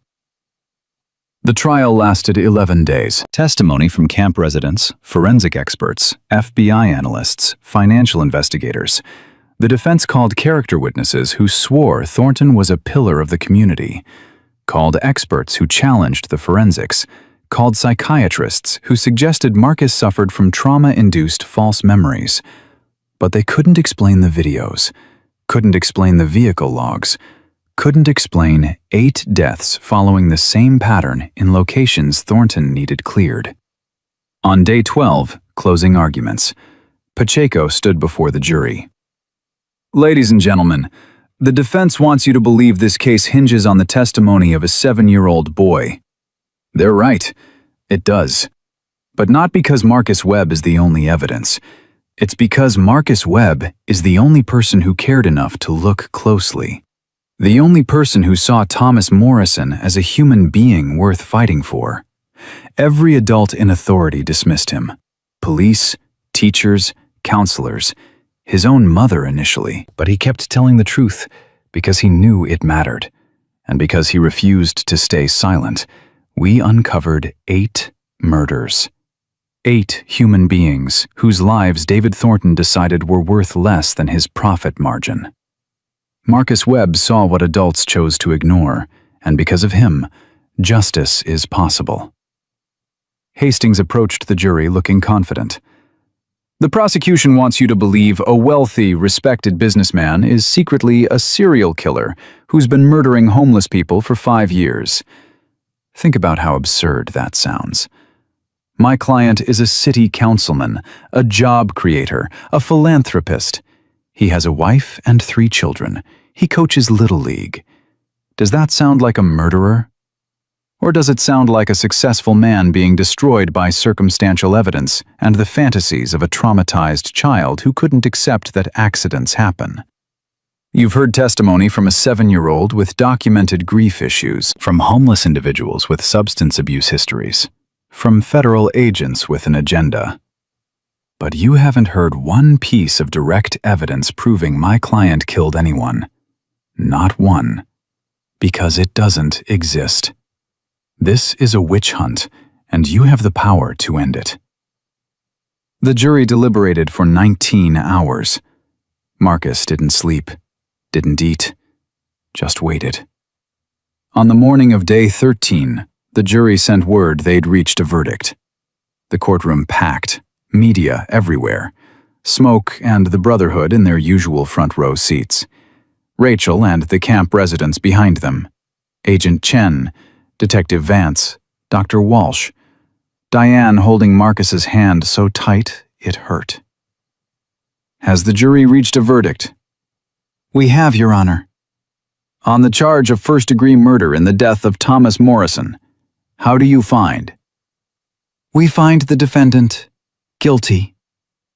On the charge of first-degree murder in the death of Leonard Cruz, how do you find? We find the defendant guilty. The guilty verdicts kept coming. All charges, every single one. Thornton's face went gray. His wife sobbed in the gallery. His lawyers started filing papers for appeal before the judge finished reading. But none of that mattered because Marcus had been right. A 7-year-old boy had seen truth that every adult missed, had documented it, had fought for it, had refused to let powerful people erase vulnerable ones.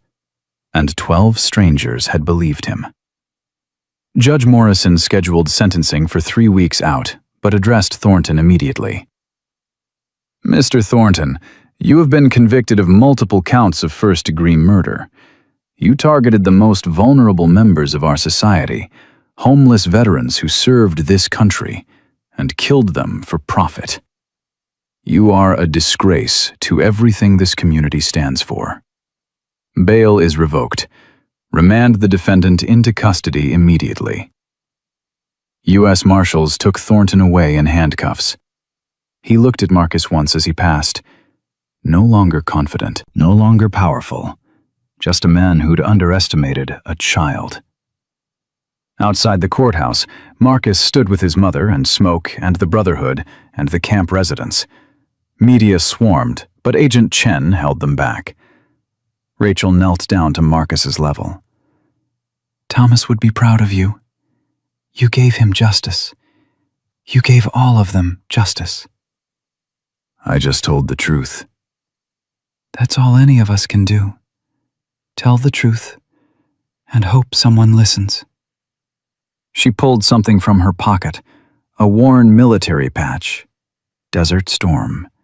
Thomas Morrison's name stitched underneath. He'd want you to have this, so you remember that speaking up for people who can't speak for themselves is the most important thing any of us ever do. Marcus took the patch with shaking hands. I won't forget. Smoke put his hand on Marcus's shoulder. You ready to go home, warrior? Yeah, I'm ready. As they walked away from the courthouse, Marcus looked back once, saw the building where justice had happened because a child refused to be silenced, saw the place where truth had won, and knew Mr. Birdie was finally at peace. 3 weeks after the verdict, David Thornton stood before Judge Patricia Morrison for sentencing. The courtroom was packed again. Marcus sat between his mother and Smoke, wearing a button-down shirt Diane had bought him special for today. Thomas Morrison's Desert Storm patch was pinned carefully to his chest. Thornton had aged visibly, prison orange instead of expensive suits. No confident smile, no expensive lawyers whispering reassurances. Just a man waiting to hear how long he'd spend in a cage for killing people society had already forgotten. Mr. Thornton, Judge Morrison said, before I pass sentence, the victims' families have the right to make impact statements. Mrs. Morrison, you may proceed. A woman stood from the gallery. Sarah Morrison, 41 years old, Army captain, Thomas Morrison's daughter. She'd flown in from Fort Bragg, hadn't seen her father in 7 years, hadn't known he was dead until FBI contacted her 3 weeks before the trial. Your Honor, I haven't been a good daughter. My father came home from Vietnam with demons I didn't understand. PTSD, they didn't have treatment for back then. He drank, he couldn't hold jobs. He scared me when I was little. So when I grew up, I stopped calling, stopped visiting, stopped trying. I told myself he'd made his choices and I had my own life. Her voice broke. I found out my father was murdered from an FBI agent. I didn't even know he was homeless. I didn't know he was living under an overpass 3 hours from where I'm stationed. I didn't know anything because I stopped looking. She turned to face Thornton. You killed my father because he was inconvenient, because he occupied land you wanted, because he was invisible to people like you. Well, he wasn't invisible to a 7-year-old boy who brought him apple slices and listened to his stories. Marcus Webb saw my father as human when I didn't. That child has more honor than I'll ever have. And you, Mr. Thornton, you're going to spend the rest of your life knowing you were brought down by the people you thought didn't matter. She sat down. Diane squeezed Marcus's hand. Leonard Cruz's brother spoke next. Retired police chief, 62 years old, fought tears through the whole statement. Talked about a little brother who'd served his country, who'd come home with a brain injury, who'd struggled and fallen and been abandoned by everyone who should have protected him. Then Rachel Delgado stood. Your Honor, I don't have fancy words. I'm a homeless vet who lived under a highway with people you'd walk past without seeing. But Thomas Morrison was my family.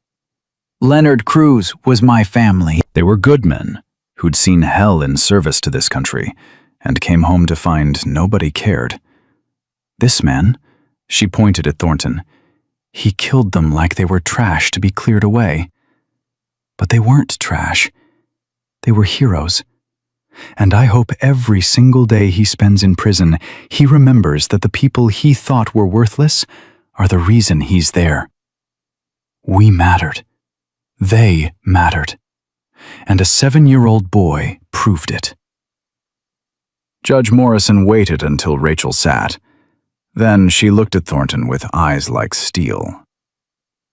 Mr. Thornton, you have been convicted of 8 counts of first-degree murder. 8 human beings whose lives you deemed expendable for profit. Veterans who served this country with honor and were failed by systems meant to protect them. You exploited their vulnerability. You targeted them because you believed nobody would notice or care. You were wrong. She paused.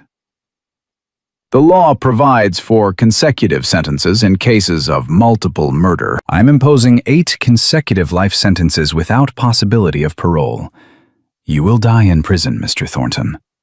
And unlike your victims, you will do so knowing that justice was served, that a child you tried to discredit exposed you, that the people you considered invisible brought you down. Take him away.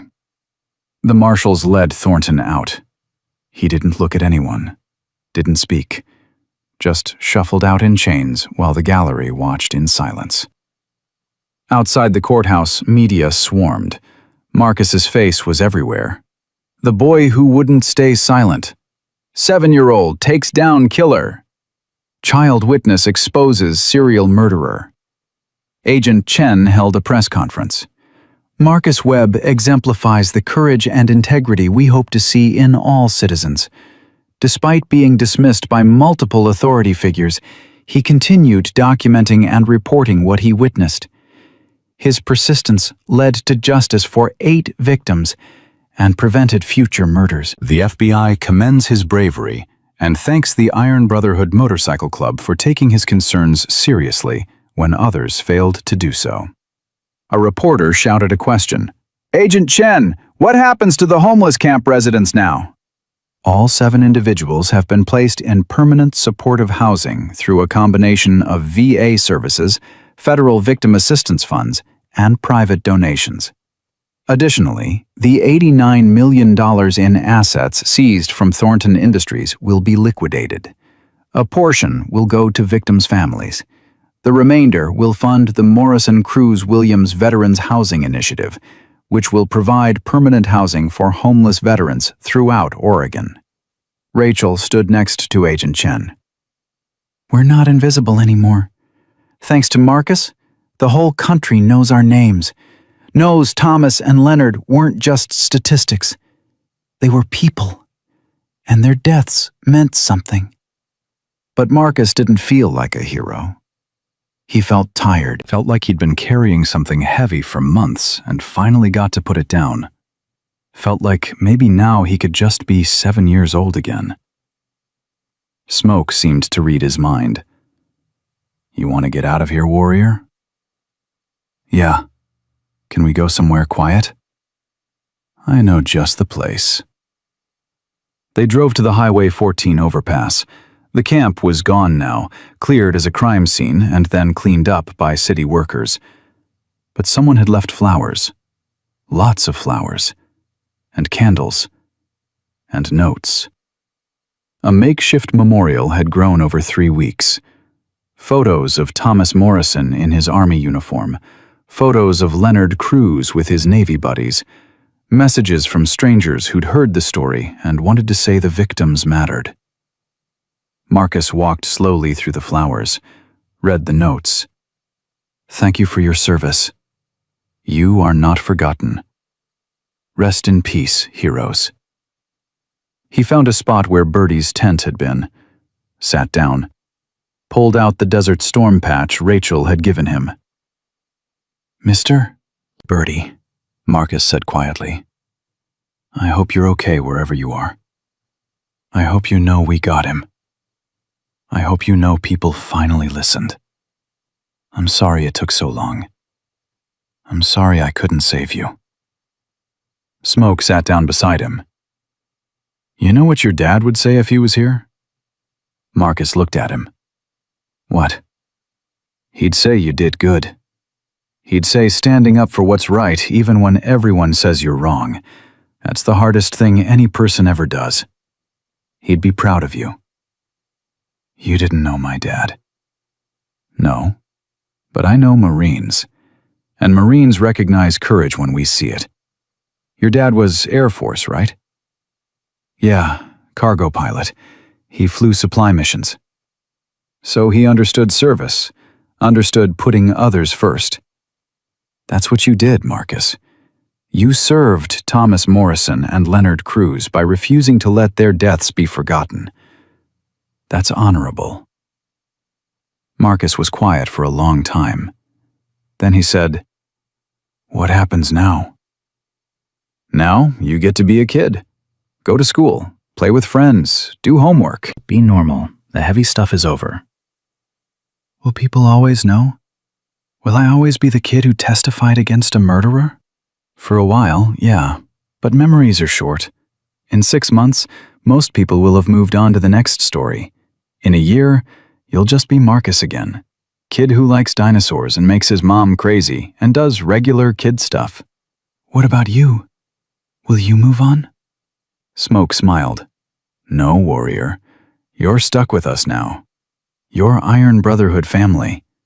That doesn't expire. A car pulled up. Diane and Rachel and Doc and the other camp residents got out carrying food. Agent Chen arrived with Sarah Morrison. Diesel brought his guitar. Saint brought a Bible and a flask of whiskey. We're having a memorial, Rachel explained. Right here. For Thomas and Leonard and the others. Figured you should be part of it since you're the reason they got justice. They sat in a circle where the camp used to be. Shared stories. Rachel told about Thomas teaching her to play chess using rocks and bottle caps as pieces. Doc talked about Leonard's terrible jokes that somehow always made people laugh. Sarah Morrison shared memories of her father before the war, before the trauma, when he was just Dad, who pushed her on swings and read her bedtime stories. Saint read Psalm 23. Yea, though I walk through the valley of the shadow of death, I will fear no evil, for thou art with me. They passed the flask around, even let Marcus have a tiny sip, which burned his throat and made him cough, which made everyone laugh. As the sun set, Diesel played guitar. Old songs, country and folk, and songs veterans knew from their service days. People sang along quietly. It wasn't sad, exactly. It was remembering, honoring, making sure the dead weren't forgotten. Marcus sat between Smoke and his mother and thought about how strange life was. 3 months ago, he was just a kid who walked past homeless people on his way to Grandma's house. Now he was sitting with those same people, eating potato salad and listening to stories about friends who'd died. 3 months ago, he'd been invisible too, just another second grader nobody listened to. Now, FBI agents knew his name. News channels wanted interviews. The president had sent a letter commending his civic courage. But sitting here in the dirt where Mr. Birdie used to sleep, Marcus felt like himself again. Not a hero or a witness or a symbol, just Marcus. A kid who'd seen something wrong and tried to fix it. Marcus, Sarah Morrison said, can I talk to you for a minute? They walked away from the group.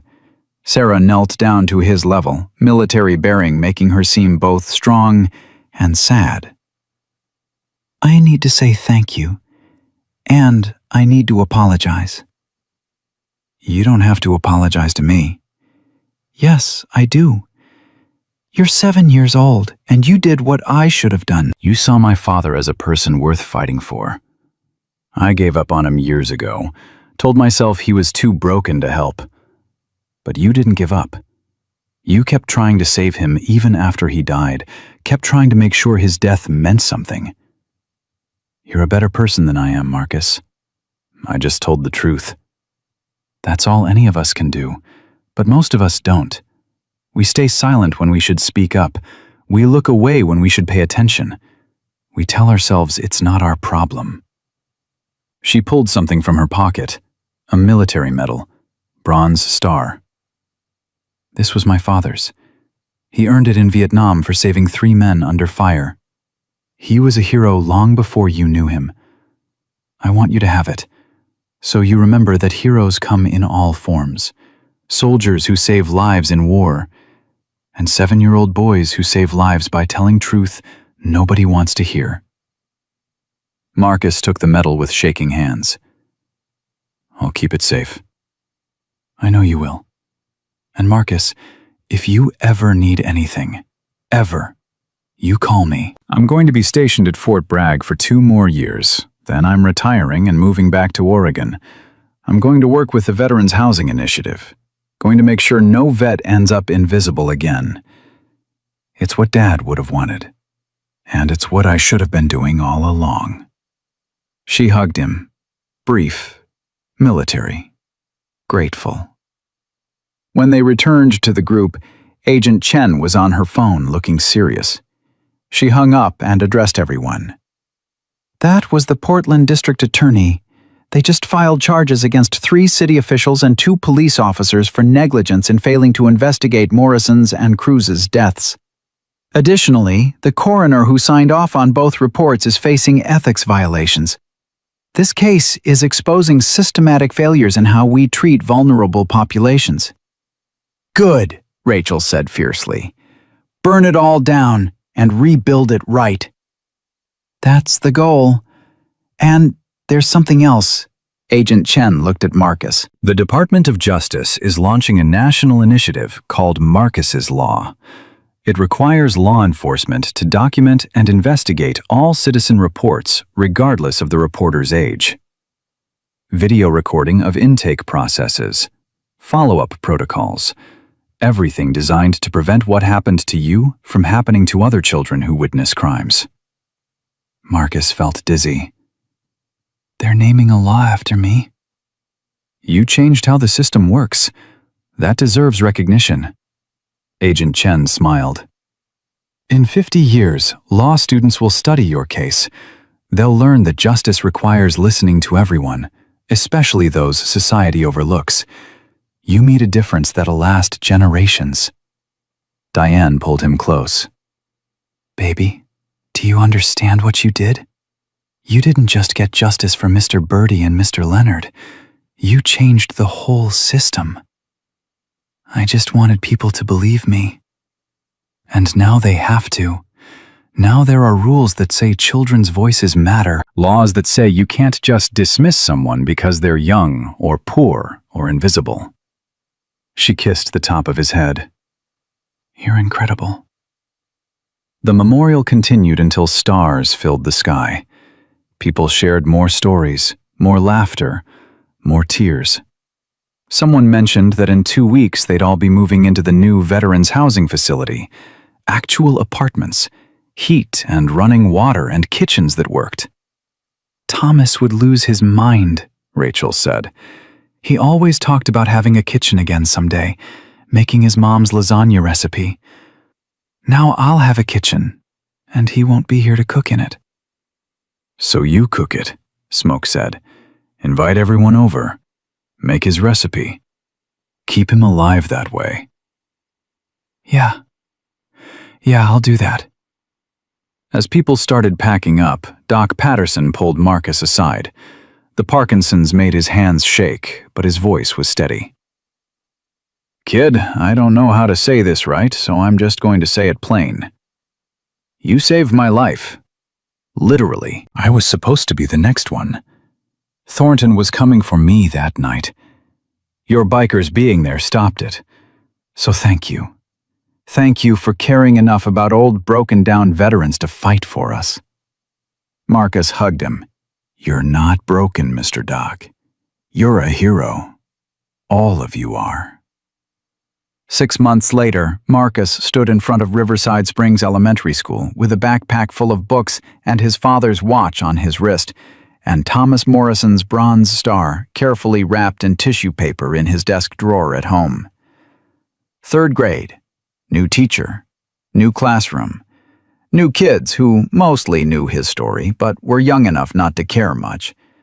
To them, he was just Marcus, the quiet kid who liked dinosaurs and was really good at writing. At lunch, he sat with a girl named Emma Chen and a boy named Tyler Washington. "My mom said you testified in court against a murderer," Emma said. "Is that true?" "Yeah." "Were you scared?" "Yeah." "But you did it anyway?" "Yeah, someone had to." Tyler looked impressed. "That's cool. My dad's a firefighter, and he says doing the right thing when you're scared is what brave means." "That's what Mr. Smoke says, too." "Who's Mr. Smoke?" "He's my friend. He's a biker. He believed me when nobody else did." Emma and Tyler absorbed this. Then Tyler said, "Want to play kickball at recess?" "Sure." And just like that, Marcus was just a kid again. Playing kickball, doing homework, arguing with his mom about bedtime. Normal. Except twice a month, Smoke picked him up on Saturday mornings, and they rode to the Veterans Housing Facility. Marcus helped Rachel cook in her new kitchen, played chess with Doc using an actual chess set, listened to Jerome and Anthony tell stories about their service. And once a month, they all went to the memorial at Highway 14, brought flowers, told stories, made sure Thomas Morrison and Leonard Cruz and the 6 others weren't forgotten. On the 1-year anniversary of Thomas Morrison's death, October 3rd, the memorial had grown into something permanent. The city had installed a bronze plaque. In memory of Thomas Morrison, Leonard Cruz, and 6 other veterans whose lives were taken, but whose deaths brought justice and reform. May we never again overlook those who served. May we always listen to those who speak truth. Marcus stood in front of the plaque with Smoke and Rachel and Sarah Morrison and 200 other people. Veterans, city officials, FBI agents, regular citizens who'd followed the story. The mayor gave a speech about community responsibility. Agent Chen talked about systematic reform. Sarah Morrison honored her father's memory. But when they asked Marcus if he wanted to say anything, he kept it simple. "Mr. Birdie used to tell me stories about helicopters and jungles and the friends he made in the war. He said the hardest part wasn't the fighting, it was coming home and having nobody understand what you'd been through. He said he felt invisible most of the time, like he didn't matter anymore."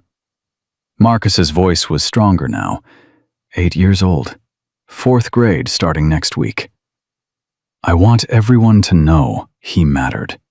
They all mattered. And if you see someone who seems invisible, someone everyone else walks past, maybe you should stop and talk to them. Maybe you should listen to their stories.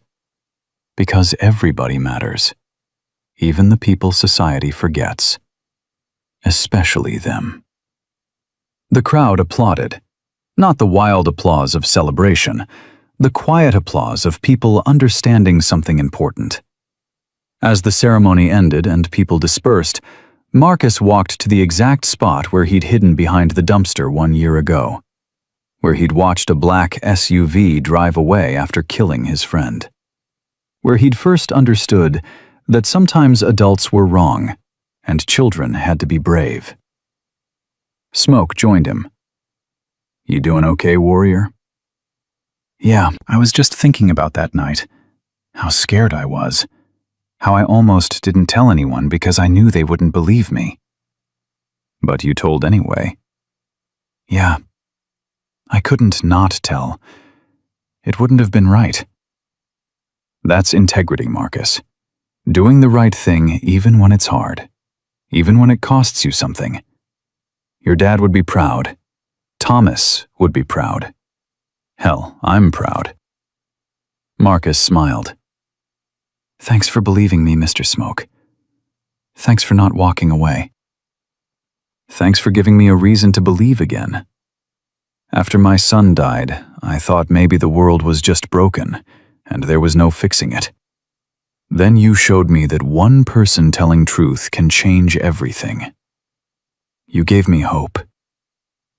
They stood together in silence for a moment. Then Smoke's phone buzzed. He checked it and smiled. Agent Chen says there's a case in Seattle. Suspicious death of a homeless woman near a development site.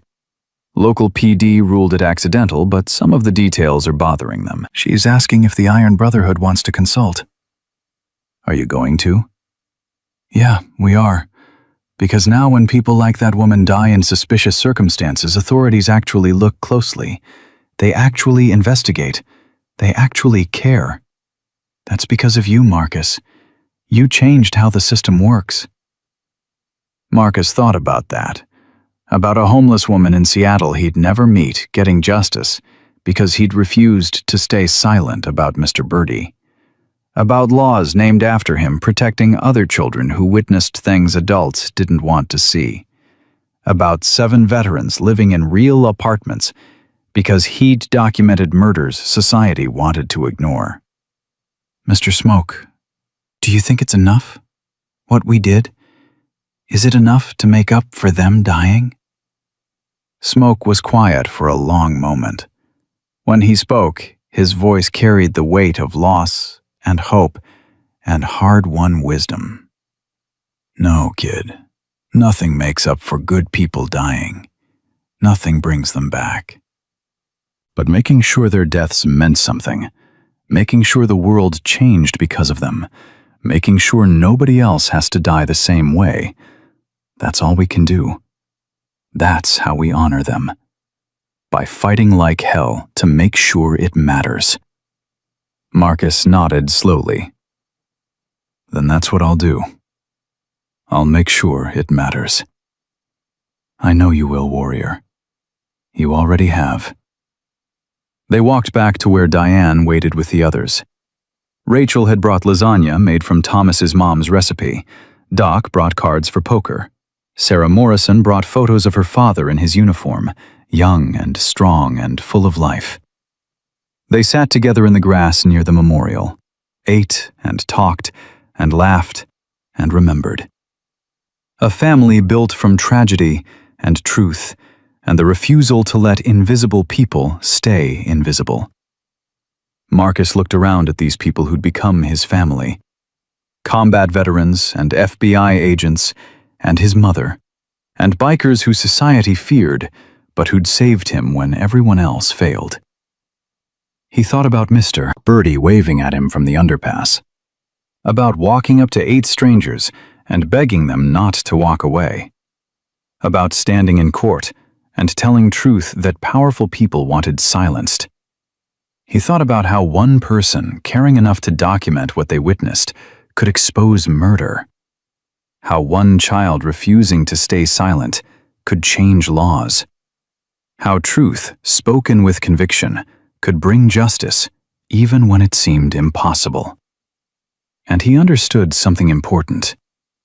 He wasn't special. He wasn't extraordinary.